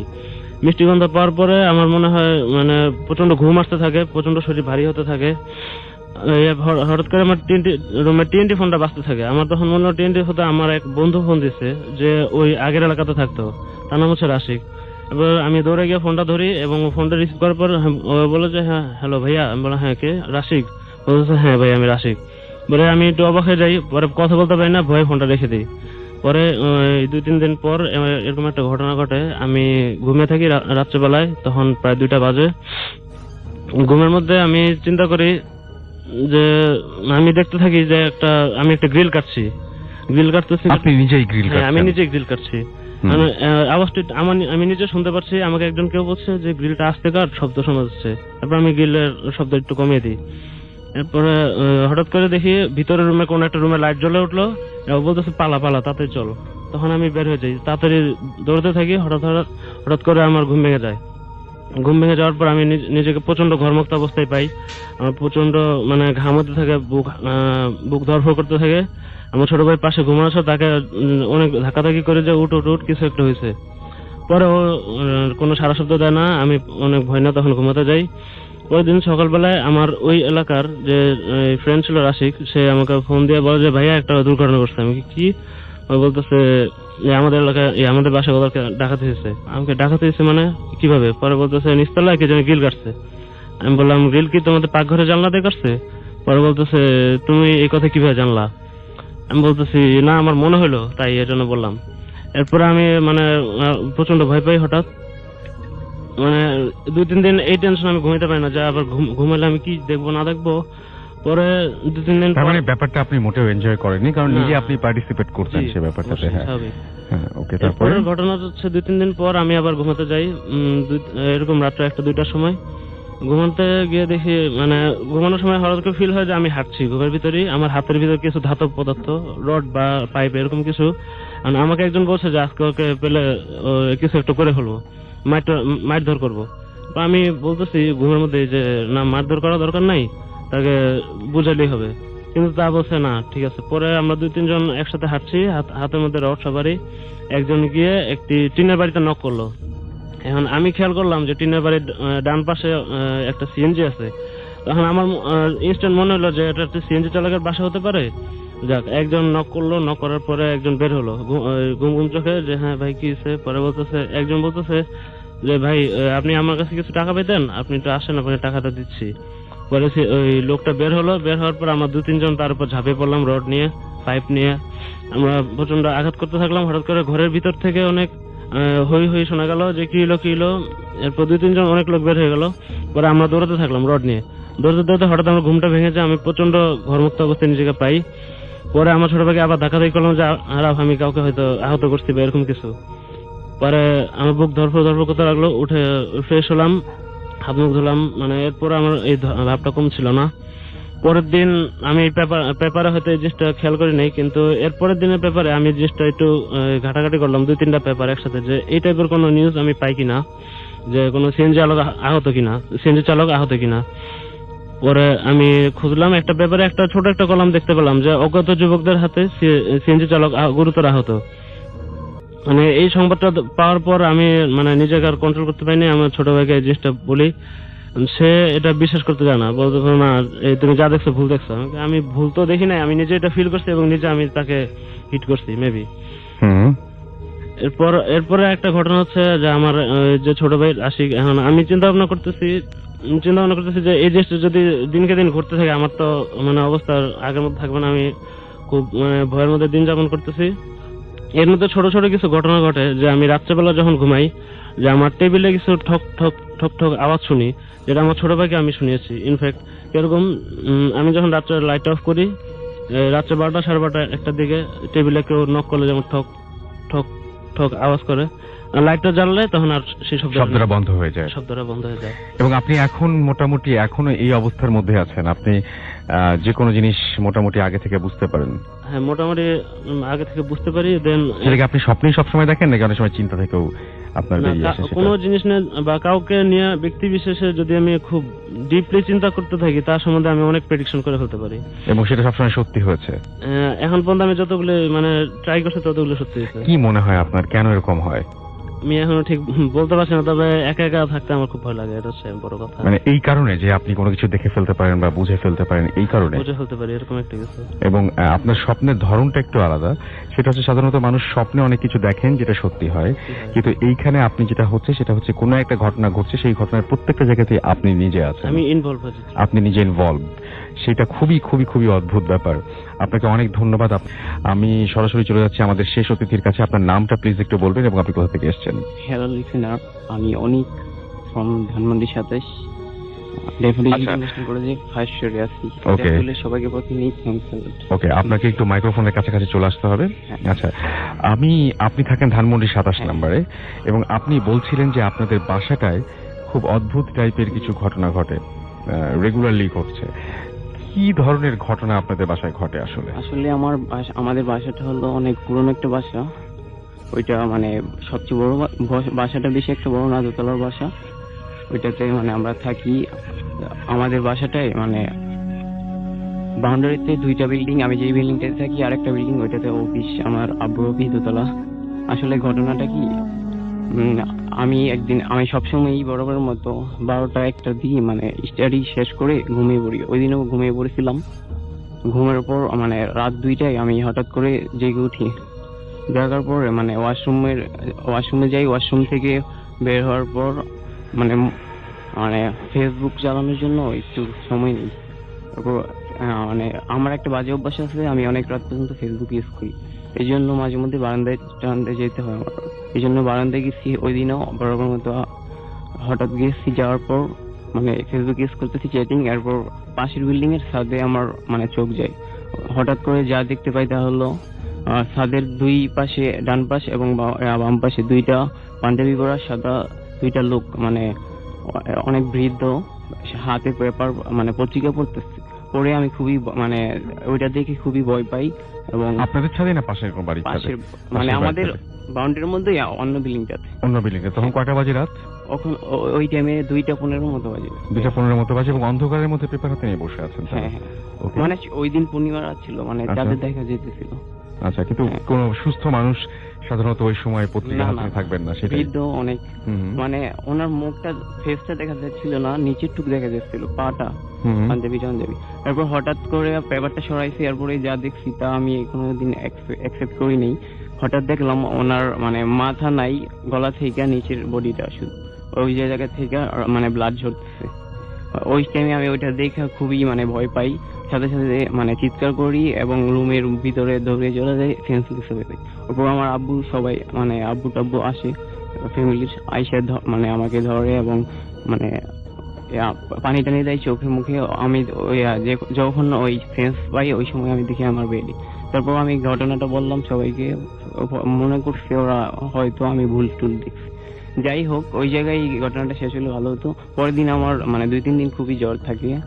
পরে আমার সাথে আরেকটা যে ঘটনা ঘটছে, এরকমই একদিন আমি ঘুমিয়ে আসছিলাম রাত 2টার দিকে, মানে আমার পানি খাওয়ার দরকার পড়ে। ওই সময় আমি কিচেনে যাই, যাওয়ার পরে পানি খাওয়ার সময় লাইট অফ থাকে। ওই সময় মানে হঠাৎ করে একটা একটা হাত আমার গলার মধ্যে চেপে ধরার পর আমি অনেক চেষ্টা করি ছুটার জন্য, আমার ধুম আটকে যাচ্ছে, এরকম অবস্থা। হঠাৎ করে মানে এরকম অবস্থা, আমি অনেক চেষ্টা করি ছুটার জন্য। হঠাৎ করে মানে ওই সময় অনেক কষ্ট করে আমি সুইচটা আমার হাতের পাশে পাই, সুইচটা অন করি, সাথে সাথে মানে ওই জিনিসটাও ভ্যানিশ হয়ে যায় এবং আমার চিৎকারে আমার আব্বু আমার রুমে মানে কিচেনে চলে আসি। ওই সময় আমি মানে অনেক সিক হই, আমাকে পানি টানি দেয়, আর এরকমই আগের অবস্থা। পরে এই ঘটনাটা বলি, এরপর থেকে মানে বোঝা যাচ্ছে আমাদের এখানে কিছু আছে, হয়তো মানে এরকম প্রেডিকশন করা হয়েছে। এই বাসাটার অন্য কোনো হিস্ট্রি আছে কেন এরকম হয়? এরকম এটা ওই যে 1971 সালে নাকি মানে এই বাসাটা হয়েছে, ওই সময় ওই জায়গায় নাকি ওই মানে কি মানুষ টানুষ মারা গেছে, এরকম এই জায়গায় না মানে লাস্ট ছিল, এরকম অবস্থা। ওকে, আপনাকে অনেক ধন্যবাদ আপনার ঘটনার জন্য। কোনো একটা জায়গার ঘটনা তিনি আজকে আমাদের শোনাবেন এবং ঘটনার মাঝখানে হয়তো পরিবারের বর্ণনাও তিনি দেবেন। এবং এই ঘটনাটা ঘটেছিল তারা যেখানে থাকেন সেখানে না, সেখান থেকে অনেক দূরে, দিল্লির একটা জায়গায়, রাইট? আপনার নামটা একটু প্লিজ বলবেন এবং আপনি কোথা থেকে এসেছেন? আমি মিসেস খান। আপনার ছেলেও আছেন আজকে সঙ্গে, তার ঘটনা আমরা শুনবো আপনার বাসা নিয়ে। ঢাকা থেকে নিয়ে বলছি। তা আমাদের নানার বাড়ি আর কি ইন্ডিয়া। তা আমরা প্রত্যেকে যখন আমার মায়ের সাথে যাওয়া হতো তখন প্রত্যেক বছরই যেতাম। তারপরে বড় হওয়ার পরে আমরা প্রায় গেছি। তারপর আমাদের বিয়ে হওয়ার পরও গেছি। তা আমার মামা ছিলেন আমার চাচাতো ভাই, উনি এবার অনেক পরেশগার ছিলেন। উনি মানে একটা মসজিদের একটা মাদ্রাসার টিচার ছিলেন। ওটা আকরা পরে আকরা স্টেশনের সাথেই মাদ্রাসা, বড় মাদ্রাসা। আমার মনে হয় যারা ইন্ডিয়াতে থেকে শুনছেন তারা আপনার জায়গাগুলো বুঝতে পারছেন, সুতরাং জায়গার নাম বললে আরো ভালো হয়, আমাদের অসুবিধা নাই। হ্যাঁ, আকরার সাথে স্টেশনের সাথে একটা মানে মাদ্রাসা, ওনার টিচার ছিলেন। তা উনি অনেক মানে ঝাড়ফুঁক করতেন বা অনেকের অসুখ বিসুখ বা মুসলিম অমুসলিম সবাই আসতেন ওনার কাছে। তা সবাই ওনাকে খুব ভালো জানতেন। তা উনি একবার আমি অনেক ঘটনাই আছে, সেটা না বলছি না, একটা ঘটনা সেটা আছে উনি তাবলিগের কারণে দিল্লির একটু অনেক দূরে একটা জায়গায় গিয়েছিলেন। কারণ তাবলিগ সাধারণত অনেক মানে খুব অ্যাভেলেবল জায়গা যায় না, অনেক দূরে যায় তাবলিগ। সওদাগর বলতেন। হ্যাঁ, ওনার আব্বাকে সওদাগর সাহেব বলতেন। উনি এবার চাঁদনি চকের ওনার দোকান ছিল বড়, এবং সওদাগর সাহেব নামে পরিচিত ছিলেন আর কি ওনার আব্বা। ভারতে চাঁদনি চকে আর কি, কলকাতার চাঁদনি চকে। তা ওনার মানে উনি তাবলিগের সাথে এত সম্পৃক্ত ছিলেন যে কোনো জায়গা থেকে যদি কোনো তাবলিগের লোক কলকাতায় যেতেন তাহলে দেখা গেছে যে অনেকের টাকা পয়সা, অনেক গরিব লোক তাবলিগে গেছেন অনেক আগে, তখন দেখা গেছে কি তারা হয়তো মানে আমাদেরই এক হুজুর, আমাদের বাংলাদেশের এক হুজুরি, উনি বলতেন যে আমি তো এত গেছি, আমার হাতে কোনো টাকা পয়সা ছিল না, আমি এক জায়গায় বসছি, তখন দেখা গেছে কি যে আমাকে খুব হাত ধুতে দিচ্ছে। তারপরে কি ব্যাপার, হাত ধুন কি খাবেন, আমি তো ভয় আছে, আমার কাছে টাকা পয়সা নেই। আপনাকে টাকা পয়সা তো কেউ চাইনি, আপনি খান। পরে শোনা গেল যে সওদাগর সাহেবের কারণে মানে ওনাকে এমনি খাওয়া, মানে ওনার এই ছিল যে তাবলিগে যারা আসবেন সবাইকে আপ্যায়ন করতেন। হ্যাঁ, এবং প্রত্যেক মাসে যে উনি দোকানে টাকা দিয়ে দিতেন। তো যাই হোক, ওনার ছেলে এরকম তাবলিগের কারণে অনেক দূরে গেছিলেন। তা ওখানে যে অঞ্চলে গেছিলেন ওখানে ট্রেন ছিল, আগে যাতায়াতে বেশিরভাগই ট্রেনে, তো ইন্ডিয়া এমনি ট্রেনেই যাতায়াত বেশি। তা ওখানে ঠিক সন্ধ্যা 6টায় মানে লাস্ট ট্রেনটা ছিলেন। তো উনিও তো জানতেন না। উনি স্টেশনে যাওয়ার পরে ট্রেন স্টেশন মাস্টার বলছেন যে আপনি তো এখন তো আপনাকে ওয়েট করতে হবে, কারণ এখন তো কোনো ট্রেন নাই, কারণ সে 6টায় লাস্ট ট্রেন চলে গেছে এবং আপনাকে ওয়েট করতে হবে আবার ভোর 6টায়। তা আপনি তাহলে বসেন। তো উনি কি করবেন, উনি বেডিং নিয়ে উনি স্টেশনে একপাশে রেখে উনি উজু করছিলেন। মনে করলেন যে আমি একটু বসে নামাজ কালাম পড়ি। স্টেশনে একপাশে বসে উজু করছে, এই সময় দেখলেন যে স্টেশনের কাছে মানে কাছাকাছি একটা ঘোড়ার গাড়ি এসে থামলো এবং বেশ ক্রেতাদোস্ত একটা লোক এসে ওনাকে একটা মানে মানে পায়ের সালাম দিলেন ও হিন্দিতেই, দিয়ে বললেন যে আপনি কি রইসুদ্দিন সাহেব? তা বলছে যে জি। তা বলছে কি যে আপনাকে আমাদের মাঝি একটু ডাকছেন এবং তার খুব সমস্যা, মাঝি তার খুব সমস্যা, আপনাকে যেতে বলছে। তো উনি বললেন আমার কি এখানে, আমার যেহেতু ওনার নাম বলছে তাহলে উনি মনে করেন হয়তো চেনা টেনা অনেকেই তো আসে ওনার তদবির নিতে, হয়তো কেউ একজন এখানে কাছাকাছি আসেন। তা উনি বলেন যে আপনি একটু চলেন। তখন উনি বললেন যে আমি এগুলো নিয়ে যাবো। বলে হ্যাঁ, বেডিং টেডিং ওনাকে নিয়ে ওনাকে বেশ ঘোড়া গাড়িতে নিয়ে গেলেন এবং ঘোড়া গাড়িটা বেশ কতক্ষণ গেছে উনি বলতে পারবেন, যে একটা বড় একটা বেশ অট্টালিকার মধ্যে বেশ বড় একটা বাড়ির সামনে থামলেন এবং ওনাকে খুব আপ্যায়ন করে ভিতরে নিয়ে গেলেন। তো নিয়ে যাওয়ার পর দেখলেন যে অনেকেই আছে এবং মাঝি যেটা বললেন ওনার সাথে বললেন সালাম দিলেন, ওনাকে বসতে বললেন এবং দেখা গেল কি ওনাকে হাত মুখ ধুতে দিলেন, গরম পানিও দিলেন। দেওয়ার পর উনি হাত মুখ ধুয়ে খেতে বসছেন, দেখে অনেক খাবার, টেবিল ভরা খাবার। উনি বললেন যে আমি এত কিছু খাবো না, আমি একটু মাংস একটু পরোটা খাবো। তা উনি খেতে যখন বসছেন তখন ওনার পাশে একজন মহিলা ঘোমটা দিয়ে মানে খুব কাছাকাছি দাঁড়িয়ে আছে। ওনার খুব অস্বস্তি হচ্ছিলেন যে একজন মহিলা মানুষ উনি এত কাছে দাঁড়িয়ে আছেন। তা উনি মানে খুব অস্বস্তি ফিল করে খেলেন। তারপরে ওনার খাওয়া শেষ হওয়ার পর ওনাকে দুধ খেতে সাধলেন। উনি বললেন যে না, আমি মাংস খেতে তো এখন আমি আর দুধ খাবো না, আমি একটু বিশ্রাম নিব। তা বললো যে ওনারা একটু কথা বলো না, দেখে ওনার একটু অবাক লাগছে যে ওনাকে ডেকে আনলেন এত এ করে। তা ওরা যাই হোক উনি বললেন যে আমি ওনাকে একটা রুম দেখিয়ে দিলেন, উনি যে ওখানে যে শুয়ে পড়লেন, দরজাটা আটকে শুয়ে পড়ছেন। বেশ মানে কতটুকু সময় উনি বলতে পারবেন না, দেখুন আর দরজা নক করছে। তো উনি একটু বিরক্ত হলেন যে এত বাচ্চা আবার দরজা নক করছে। তারপরে মানে আরেকবার দরজা যখন নক করা হলো তখন উনি বললেন কি যে আমি সকালে কথা বলি, আমি একটু ঘুমাচ্ছি, আমি একটু বিশ্রাম নিচ্ছি। তারপরে কোনো কথা ওখান থেকে আওয়াজ আসেনি, আবারও নক করলেন। এরকম 3বার করার পরে 2-3বারই হয়েছে উনি দরজা খুললেন। দরজা খোলার পর দেখি সেই যে ঘোমটা আলা মহিলা, উনি তখন ওনার হাতে একটা বলে কি এটা ধরেন, আর একটা কথা ছিল আপনার সাথে, আমরা কিন্তু কেউ জীবিত না, আমরা সব মৃত এবং আমরা 19 জন এই বাসায় পুড়ে গেছি, পুড়ে মারা গেছি। হাতে কি ধরিয়ে দিলেন? একটা কাগজ ধরিয়ে দিলেন এবং বললেন যে আমরা কেউ জীবিত না, আমরা সব মৃত এবং এই কাগজের যে নামগুলো আছে আপনি তাদের নাম একটু দোয়া করে দিবেন। কি অদ্ভুত ঘটনা! একটা এই কাগজটা যে নামগুলো আছে একটু দোয়া করে দিবেন, আর আপনি এখনই এই মুহূর্তে চলে যাবেন এখান থেকে, আপনি এখানে থাকবেন না। তখন উনি তো যেহেতু এইসব ব্যাপারে যেহেতু আছে ওনার পরিচিত, উনি অনেক মানে জিন টিন সারিয়েছেন, হ্যাঁ, আর এবং এইসব ব্যাপারে ওনার যে মাদ্রাসায় যেতেন আসতেন পথে অনেক সময় অনেক রকম ঘটনা ঘটেছে ওনার, এবং সেইগুলো নিয়ে উনি অভ্যস্ত ছিলেন। যার জন্য উনি করলেন কি, ওনার কথা মতো উনি সঙ্গে সঙ্গে ওই বাসার থেকে মানে ওই অবস্থায় উনি তাড়াতাড়ি বের হয়ে পড়লেন এবং বের হয়ে পড়ার পর দেখা গেছে উনি কিভাবে আসছেন জানি না, যাই হোক উনি স্টেশনে আসার পরে দেখা একটু সকাল সকাল আসছে, ওখানে স্টেশনে আসার পরে আপনি কোথায় গেছেন? তখন উনি বললেন যে আমাকে একজন নিয়ে গেছিল, এখানে একটা বড় বাড়িতে নিয়ে গেছিল। তখন স্টেশন বলে এখানে বড় বাড়ি তো কোনো বড় বাড়ি নাই। তখন বলে কি না আমাকে নিয়ে গেছে, বলে কি না এখানে তো ছিল অনেক আগে, তা সেটা তো পুড়ে টুড়ে গেছে। তবে না আমি গেছি, বলে কি তখন উনি আসলে জানার জন্যই যে আসলে কি ব্যাপারটা কতটুকু কি এই জানার জন্য স্টেশন মাস্টারকে বলার পরে স্টেশন মাস্টার বলেন কি যে আপনি চলেন তো, কোথায় আপনি বলতেছেন? তারপরে কি যে হ্যাঁ এখানে, ওনার সাথে গেলেন, যাওয়ার পরে উনি ওখানটা দেখলেন কি পুরো ফাঁকা, ওখানে কোনো বিল্ডিং ছিল না। তখন উনি ট্রেন আসতে উনি চলে আসেন, কিন্তু ওই যে নামের যে লিস্ট দিয়েছিলেন সেই নামে লিস্টটা ছিল, ওনাদের নামে উনি পরে দোয়া করে দিয়েছেন। তা এটা আসলে এটা তো অনেকে জানতে পারে যে উনি তো আসলে অনেক অলিয়ালা ছিলেন তো, এবং সবাই ওনার তদবির নিতেন। ওনারা হয়তো অতৃপ্ত ছিলেন বা কিছু বা কি হতো জানি না, উনি হয়তো মানে বউটা বা কে এভাবে অনেকটাই সেই ঘোড়ার গাড়িটাই বা কেন আসলো। এটা সত্যি যে মানে সবাই ওই এলাকায় যেটা জানতেন যে এই বাসাটা এক সময় ছিল এবং এটা আগুনে পুড়ে গেছে, কিভাবে যেন একটা পুড়ে গেছে, পুরো পুড়ে গেছে, এবং যে কজন লোক ছিল সবাই মারা গেছে। এবং তারা কি আসলেই 19 জন ছিলেন ওই বাসার মধ্যে? এইটা ঠিক জানি না, কিন্তু 19 জনের নাম লেখা লিস্ট ছিল, এবং বললো যে আমরা কিন্তু কেউ, ওই মহিলা বললো যে আমরা কিন্তু কেউ জীবিত না, সবাই কিন্তু আমরা মৃত।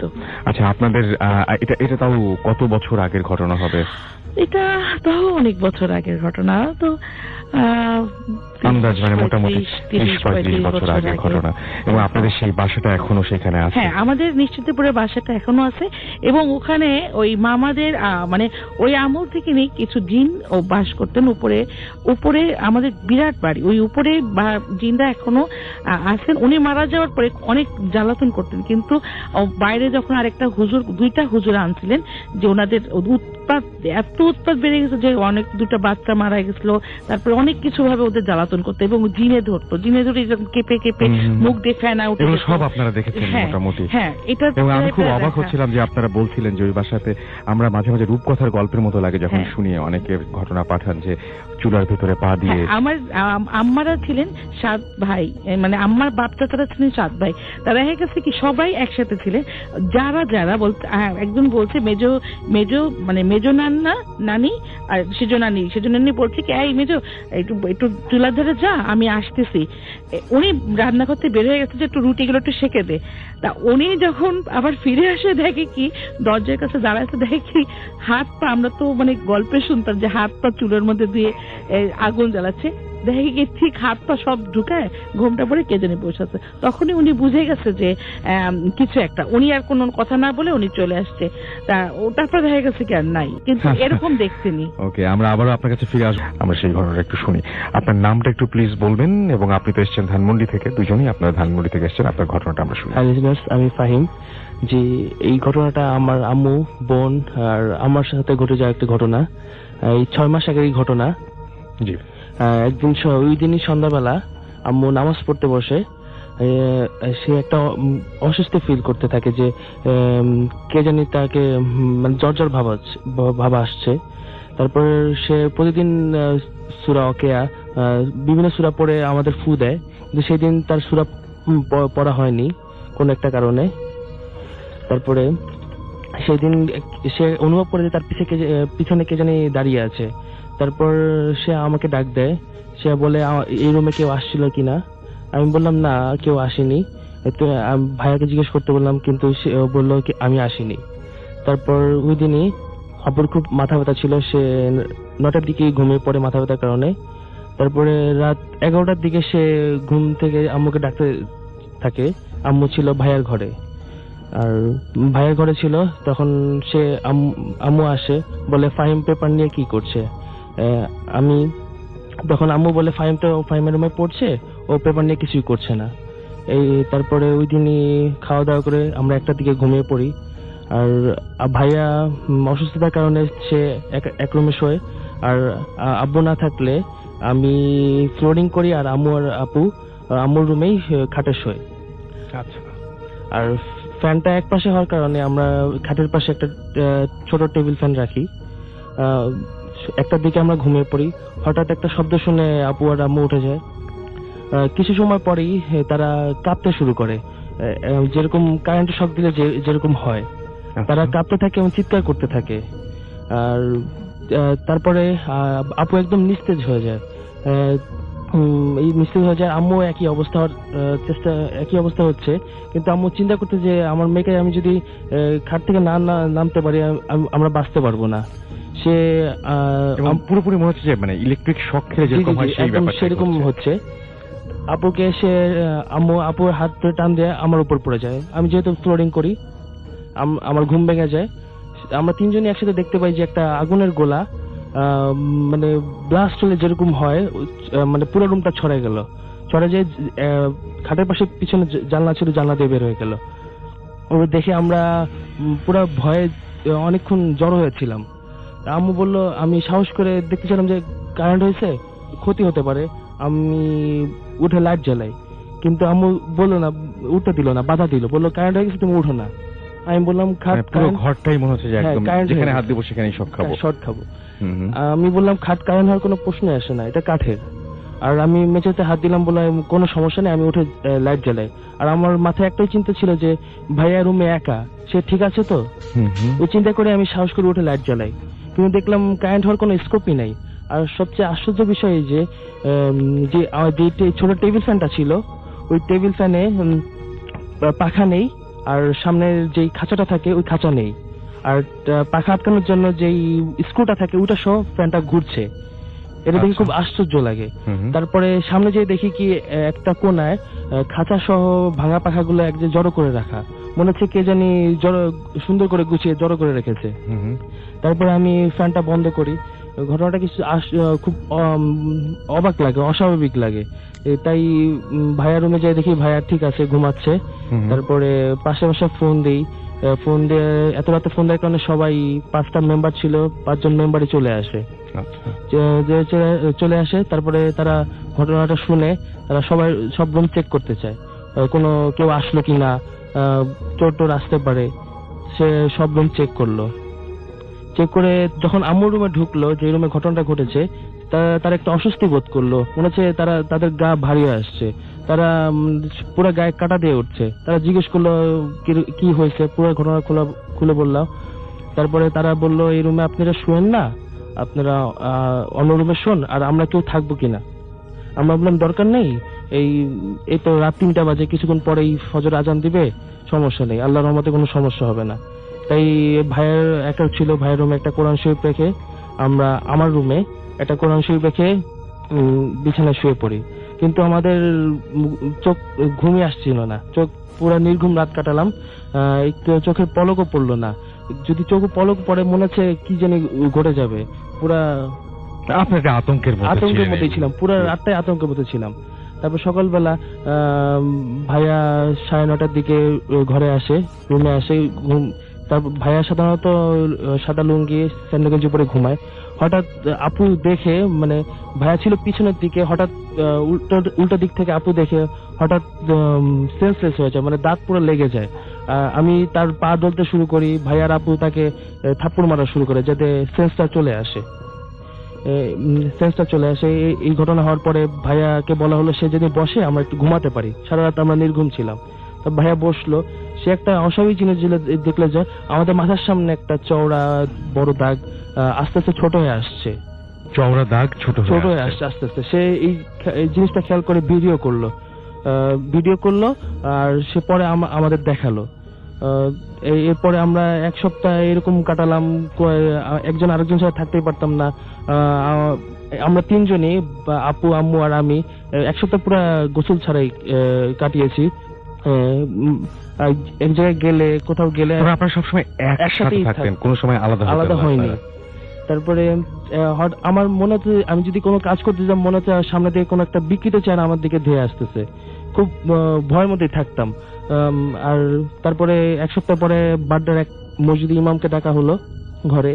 সে ঘরে আসলো, আমাদের সবাইকে বাইরে যেতে বললো। সেই ঘটনাস্থলে সেই রুমটায় একা ছিল আধা ঘন্টা, 1.5 থেকে আধা ঘন্টা হবে সে ছিল। পরে আমাদের সবাই ডাকলো, বললো যে এই ঘরে কোনো জানলা অনেকদিন ধরে বা জানলা দরজা বন্ধ কিনা। তখন ঘটনা আশ্চর্য বিষয় কি, যে আগুনের গোলাটা যেই সাইড দিয়ে বের হয়ে গেছে ওইখানেই জানলা একটা বন্ধ ছিল, ওই চাকাগুলো শক্ত হওয়ার কারণে জানলা খোলা হতো না। তারপরে আমাদের পড়া পানি দিল, ঘরে ছিটানোর জন্য পানি দিল, আমাদের গোসল করার জন্য পানি দিল, ঘরে ছিটাতাম। আপনাদের মুখে পানি দিয়েছিল, বলছে যাতে ভয়টা কেটে যায়। 3 দিন পানি দিয়ে বললো কিছুটা ভয় কমেছে, কিন্তু এই আতঙ্কটা যায়নি। আমরা এখনো ঘুমাতে পারি না ঠিক মতো। আচ্ছা, আমি যদি ওনার কাছে শুনি জিনিসটা, মানে আমি যদি বলি যে আপনাদের এই সমস্যাগুলো কি এখনো চলছে বাসায়? হ্যাঁ, এখনো চলছে, কারণ ওই যে ওর যেটা বললো যে আসলে যে আতঙ্কটা, মানে ও তো আসলে বোঝেনি এভাবে, কিন্তু ও যে হুজুরটা আসলে যে পানিটা মানে দিল, বললো যে কার গায়ে জোর কষে, মানে উনি যখন দেয় বলে যে কার গায়ে যত জোরে দেবে সে এই পানিটা দিতে পারবে। তখন বলে যে উজু করে আসো, আমার বড় ছেলে বলে আমি জোরে দেবো, মানে এত জোরে দিচ্ছে যে মুখটা জ্বলে গেছে। পানিটা নিয়ে খুব জোরে 3 বার করে মারতে বলো।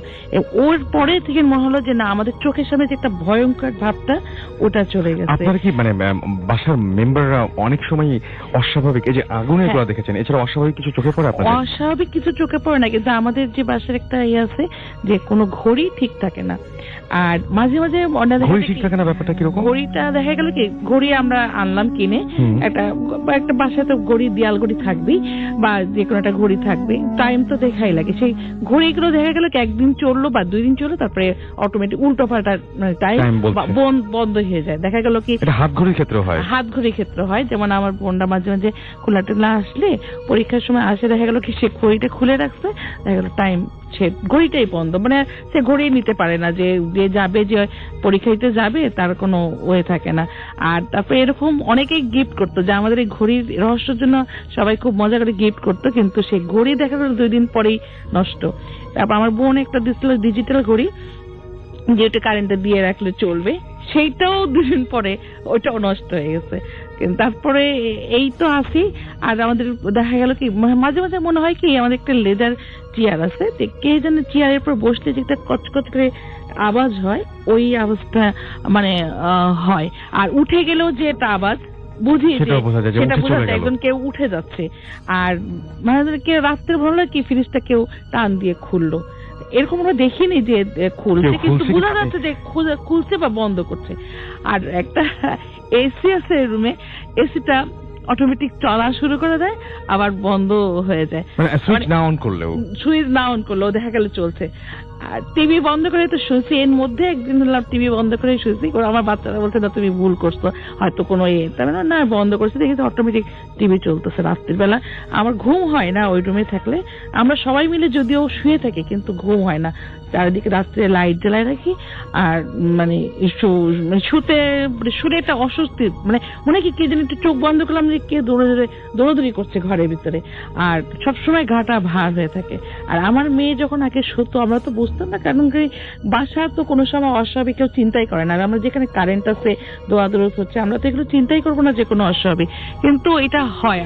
ও সবসময় প্রত্যেকটা দিন মাথা ব্যথা করতো, এটা বুঝতাম না, এটা কিন্তু একটা সাইন। হ্যাঁ, কোনো সময় ও ঘুমাতে পারতো না, প্রত্যেকটা দিন ওর মাথা ব্যথা করতো, সন্ধ্যা হলে ওর মাথা ব্যথা, আবার সকালে উঠতো মাথা ব্যথা নেই।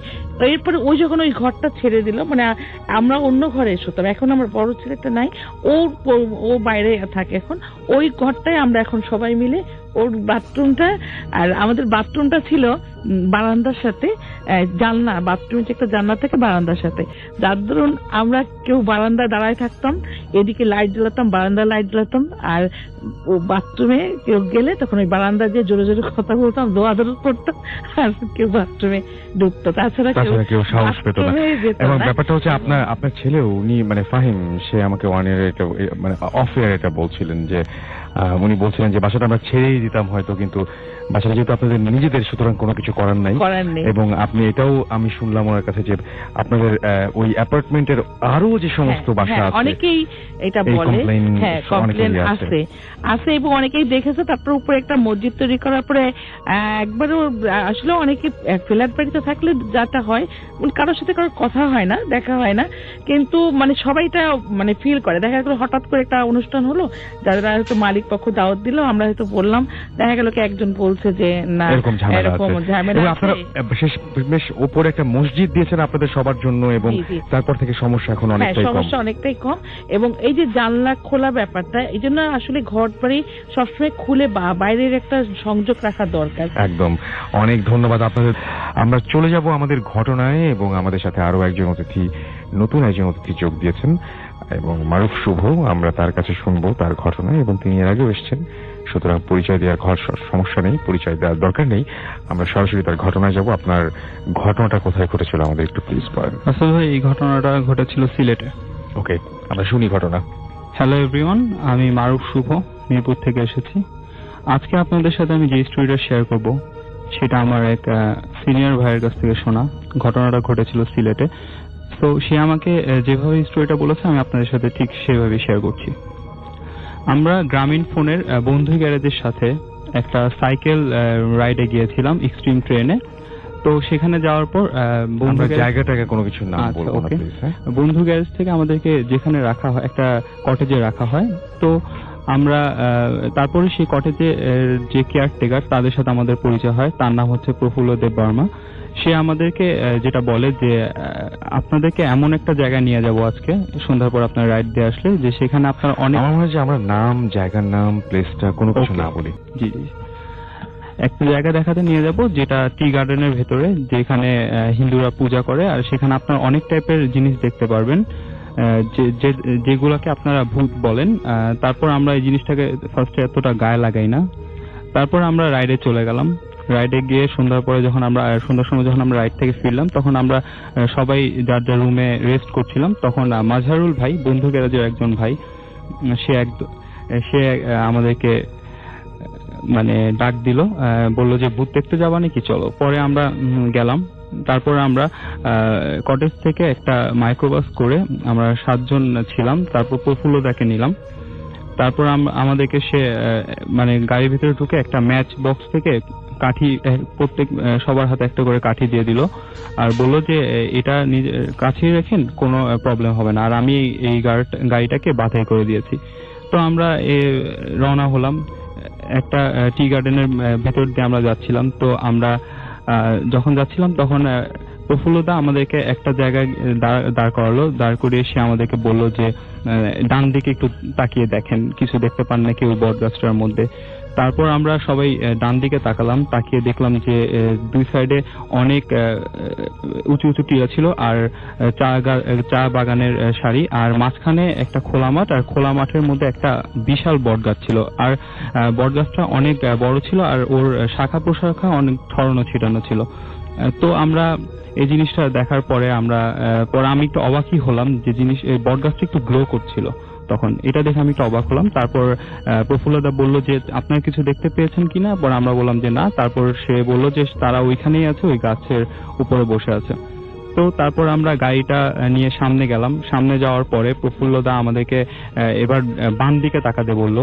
তারপরে আমাদেরকে পরে আমরা তাকিয়ে দেখি যে একটা সিমেন্টে বাঁধাই করা একটা জায়গা, আর সেই জায়গাটার পিছে অনেক ঘন গাছপালা ছিল। তো প্রফুল্লদা আমাদের তখন বলল যে এখানে অনেক আগে একটা স্নেক থাকতো, যার হাফ মানুষ আর হাফ স্নেক ছিল। তো আমরা ফার্স্টে জিনিসটা বিলিভ করিনি। তারপর আরো বলল যে এখানে সকালবেলা পূজা করা হয়, আর এই জায়গাটা অনেক খারাপ, এখানে রাতের বেলা মানুষ আসতে পারে না। তো এইসব কথা শুনে আমরা তারপর আমি যেটা লক্ষ্য করলাম যে ওই মন্দিরটার পাশে একটা গাছ ছিল, গাছের গোড়ার মধ্যে একটা জিনিস মানে নিচের দিকে এরকম ঝুলানো ছিল। তো আমি ফার্স্টে জিনিসটাকে মনে করলাম যে এটা শিকড় হবে। তো আমরা সেই জিনিসটা পরে দেখি জিনিসটা মুভ করতেছে। এটা দেখে আমি একটু ভয় পেয়ে গেলাম। তারপর আমরা গাড়িটাকে নিয়ে সামনে গিয়ে ইউ টার্ন নিয়ে আমরা দাঁড়িয়েছিলাম। প্রফুল্লদা বললো এখানে দাঁড়িয়ে আমরা ঠিক করছি না। তারপরে প্রফুল্লদা কিছুক্ষণের পরেই মনে হলো গাড়িটার ভিতরে হাওয়া শূন্য হয়ে গেল, আর আমাদের কানে একটা চিকোর শব্দ আসলো।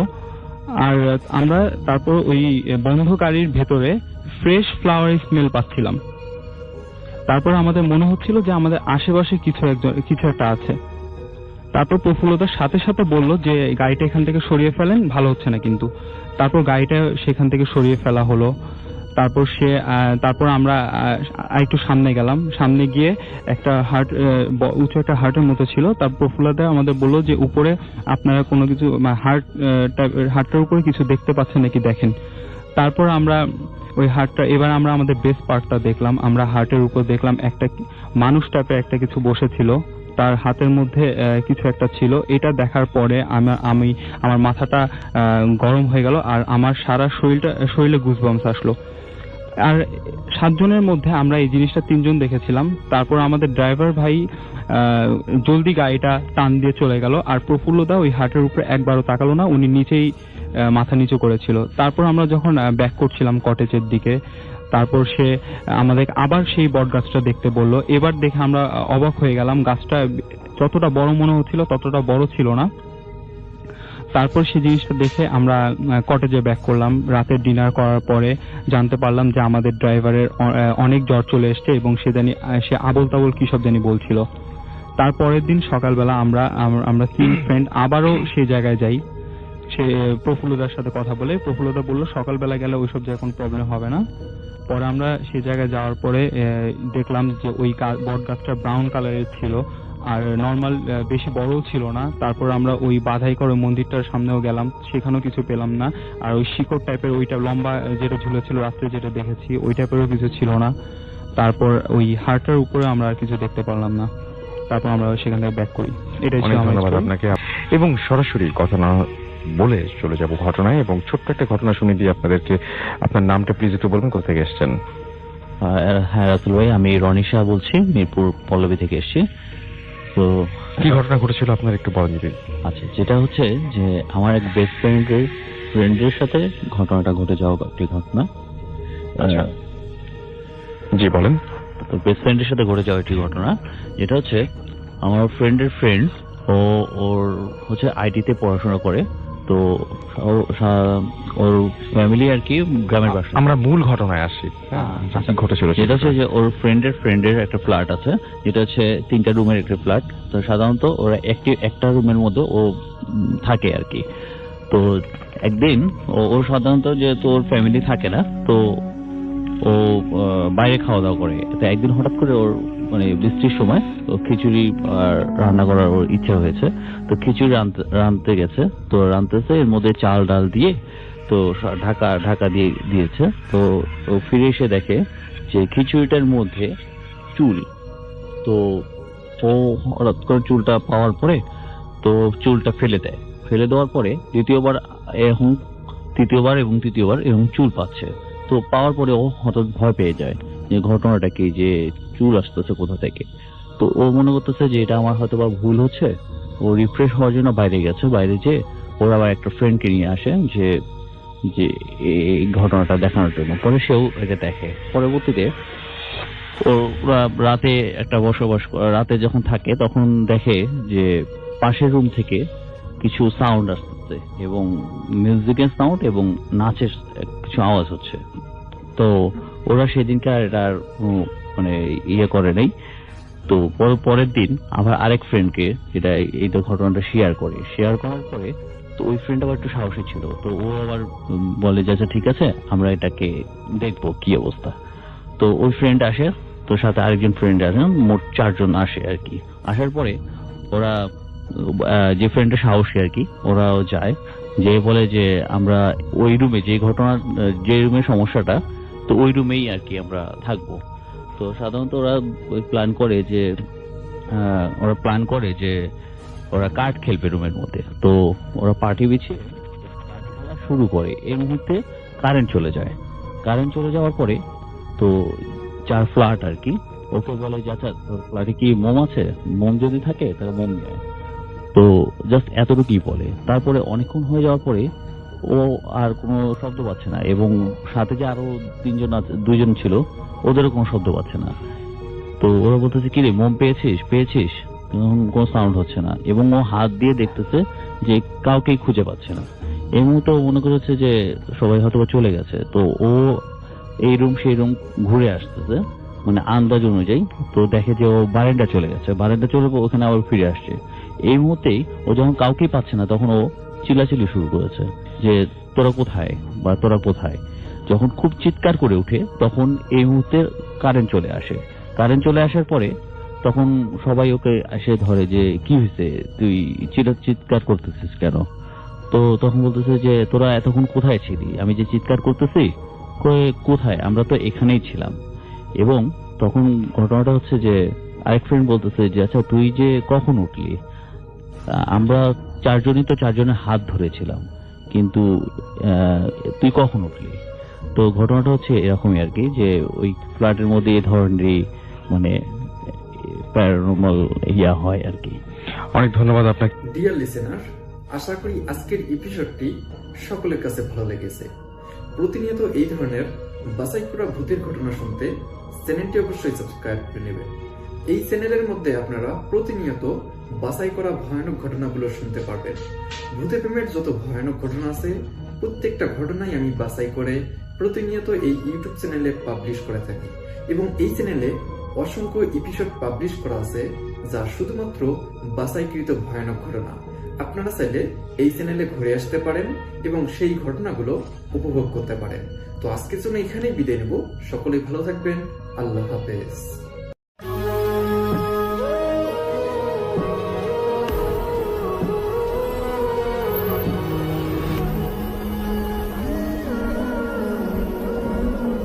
আসসালামু আলাইকুম প্রিয় লিসেনার্স, আশা করছি আপনারা সবাই ভালো আছেন এবং ভালো চলে আছেন। প্রতিদিনই নেই আজকেও কিন্তু চলে আসলাম আপনাদের মাঝে নতুন গল্প শোনানোর জন্য। তাই আর যারা যারা ভিডিওটি প্লে করেছেন আশা করবো ভিডিওটি শেষ পর্যন্ত সাথেই থাকবেন। গল্পটি আমাদের কাছে লিখছেন ফরিদ থেকে মোহাম্মদ নাসিম। তিনি যদি আমাদের আজকের অভিযোগটি শুনে থাকেন তাহলে অবশ্যই আপনার কমেন্ট করার চেষ্টা করবেন। রাত তখন প্রায় 2টা বাজে। শহরের প্রাচীন আল নূর হাসপাতালটা নিস্তব্ধ। বাহিরে শুধু বাতাসের গুঞ্জন আর মাঝে মাঝে কুকুরের হুহু ডাক। হাসপাতালটা একসময় খুব ব্যস্ত ছিল। কয়েক বছর আগে এক ভয়াবহ আগুনে একসাথে প্রায় 17 জন রোগী মারা যায়। তারপর থেকেই লোকেরা বলে সেই মৃতদের আত্মারা এখনো এই ভবনের ভিতরে ঘোরাফেরা করে। নাইট শিফটে ডিউটিরত নার্স রুবি নতুন চাকরি, 1ম মাস চলছে। সবাই ওকে আগেই সাবধান করে দিয়েছে রাতের 12টার পর 2য় তলার পুরনো ওয়ার্ডে যেন কোনোভাবেই না যায়। কিন্তু সেই দিন এক রিপোর্ট নেওয়ার জন্য রুবিকে যেতেই হলো সেই ওয়ার্ড নাম্বার 13-তে। দরজাটা আধো খোলা ছিল। ভিতরে ঢুকতেই একটা ঠান্ডা হাওয়া গায়ের উপর দিয়ে বয়ে গেল রুবির টর্চ জ্বালালো, দেখলো বিছানাগুলো ফাঁকা। তবুও বাতাসে এক ধরনের ওষুধের গন্ধের সঙ্গে পচা দেহের গন্ধ মিশে আছে। হঠাৎ কোথা থেকে একটু শব্দ, চুপ, রুগীরা ঘুমাচ্ছে। রুবি থমকে দাঁড়ালো, চারদিকে তাকালো, কেউ নেই। কিন্তু হঠাৎ সে দেখলো একটা বিছানার চাদর নড়ছে। চোখ কচলিয়ে তাকাতেই দেখলো একজন পুড়ে যাওয়া রোগী সেখানে বসে আছে। চোখ দুটো লাল টকটকে জ্বলছে। তুমি কেন? তোমাদের শাস্তি নিতে এলে? রুবি চিৎকার করতে চাইল কিন্তু গলা দিয়ে কোনো আওয়াজ। একদম মনে হচ্ছে গলাটা কেউ পিছন থেকে চাপ দিয়ে ধরে আছে। তারপর কোনো কিছু হুঁশ না পেয়ে সে পিছনের দরজা বন্ধ হওয়ার একটা শব্দ পেল, ঠস করে। তারপর রুমের আলো সব নিভে গেল। চারদিকে শুধু ফিসফিসানি, আমাদের ফেরাও, আগুন আগুন। মানে মানুষ একসঙ্গে বাঁচার জন্য আত্মনাদ করতেছে এমন রুবির কানে বারবার। আসলে কোনো কিছু করতে পারতেছে না, কাউকে ডাকতে পারতেছে না, মুখ দিয়ে কোনো কথা বলতে পারতেছে না, এমনকি নিজের প্রকাশ করতে পারছে না। হঠাৎ করে সে দৌড়তে লাগলো করিডোর ধরে, কিন্তু করিডোরটা যেন শেষই হচ্ছে না। এক জায়গায় ঘুরে ফিরে আবার চলে আসতেছে, আবার দৌড়াচ্ছে, আবার চলে আসতেছে, এরকম একটা অবস্থা। দেওয়ালে হঠাৎ আগুনের ছায়া পড়লো, চিৎকার, ধোয়া, দগ্ধ মুখ। রুবি মেঝেতে পড়ে গেল। মেঝেতে পড়ে যাওয়ার কিছুক্ষণ পরেই সে জ্ঞান হারিয়ে ফেলল। পরের সকালে ওকে পাওয়া গেল পুরনো ওয়ার্ডের ভিতর মেঝেতে পড়ে অচেতন অবস্থায়। ডাক্তাররা বলল ওর শরীরে কোনো আঘাত নেই, কিন্তু মানুষ ভয়ের মধ্যে আছে। জ্ঞান ফেরার পর রুবি শুধু একটা কথাই বলল, তারা এখন বেঁচে আছে আগুনের মধ্যে। কোনো কিছু আন্দাজ না করার আগে ডাক্তাররা সবাই তাকে অ্যানাস্থেসিয়া দিয়ে ঘুম পাড়িয়ে দিল এবং সবকিছু ঠিকঠাক ছিল। কিন্তু হঠাৎ করে একজন লোক আসলো, সাংবাদিক এসে জানার চেষ্টা করলো যে আসলে একজন নার্স কালকে এরকম অবস্থা। কি হয়েছিল বা কি হয়নি এসব কিছু প্রশ্ন করতেছিল, তখনই আসলে বিষয়টা আরো সামনে চলে আসে, কিন্তু কোনোভাবেই কেউ বলতেছে না যে আসলে এখানে মূলত কি হয়েছে। তো যাই হোক, তারপর সেই যে কি বলে ইয়া ছিল, যে সাংবাদিক ছিল, ওই সাংবাদিক মানে এটা জানার চেষ্টা করলো যে আসলে সেখানে কি হয়েছে বা কেনই বা হঠাৎ করে সেই রুমটাকে মানুষ এত বেশি ভয় পায়। তো সবকিছু যখন তিনি ইনকোয়ারি করা শুরু করলো, তখন তিনি দেখতে পেল যে ওই ওয়ার্ডটার মধ্যে শর্ট সার্কিট হওয়ার কারণে একটা ওই কি বলে ওইখানে আগুন ধরে যায়, এবং আগুন ধরার পর থেকে সেখানে মানে বেশ কয়েকজন রোগী মারা যায়, এবং অবশেষে দেখা যায় যে কোনো কিছু মানে বাঁচাতে গিয়ে আসলে আরো কয়েকজন নার্স, কয়েকজন ডাক্তার সেখানেই মানে জ্ঞান হারিয়ে ফেলে এবং অনেকেই মারা যায়। কিন্তু পরবর্তী সময় দেখা যায় যে কোনোভাবেই তার শেষ যেটা করা সেটা কিন্তু খুঁজে পায় না। তো তারপর রবিকে ভালো একজন হুজুরের কাছে নিয়ে যাওয়া হয়। হুজুর তাকে দেখে বুঝতে পারে যে আসলে এর কি হয়েছে। তারপর আসলে সে কোনোভাবে সেই যে রবি ছিল সেই রবিকে ঝাড়ফুঁক করে এবং সাথে একটা তাবিজ ধরিয়ে দেয়, বলে যে তুমি যেখানে যাও না কেন, যেভাবেই থাকো না কেন, এই তাবিজটা যেন সবসময় তোমার সাথেই থাকে। কারণ তুমি যার সঙ্গে দেখা করেছো বা যার সঙ্গে তোমার দেখা হয়েছে সেটা কিন্তু অনেক ভয়ঙ্কর একটা জিনিস। তাই তুমি আর কখনোই একা বের হবে না বা কখনোই একা এইভাবে যাবে না। তো এই কথা শোনার পর রবি আসলে অনেকটা চিন্তিত হয়ে পড়লো, কিন্তু পরবর্তী সময় আসলে তার যে তাবিজটা ছিল সেই তাবিজটা যতক্ষণ তার সাথে থাকে তখন তার কোনো কিছু হয় না, কিন্তু কিছুক্ষণের জন্যই যখন তার তাবিজটা তার কাছ থেকে চলে যায় তখনই সে নানা রকম অদ্ভুত কাজকর্ম বা অদ্ভুত কিছু রকমের শব্দ শুনতে পায়। এখন পর্যন্ত আসলে বিজ্ঞান বা সায়েন্স এটাকে অবিশ্বাস করলেও সত্যি কাহিনী এটাই যে একজন নার্স হয়ে অবস্থার মধ্যে সে পড়েছে। তো দর্শক, আসলে আমাদের যতটুকুই আশা করছি গল্পটি আপনাদের কাছে ভালো লেগেছে। যদি গল্পটি এতটুকু ভালো লেগে থাকে তাহলে কিন্তু অবশ্যই লাইক, কমেন্ট এবং শেয়ার করে আমাদের পাশেই থাকবেন। ভালো থাকবেন, সুস্থ থাকবেন। আল্লাহ হাফেজ।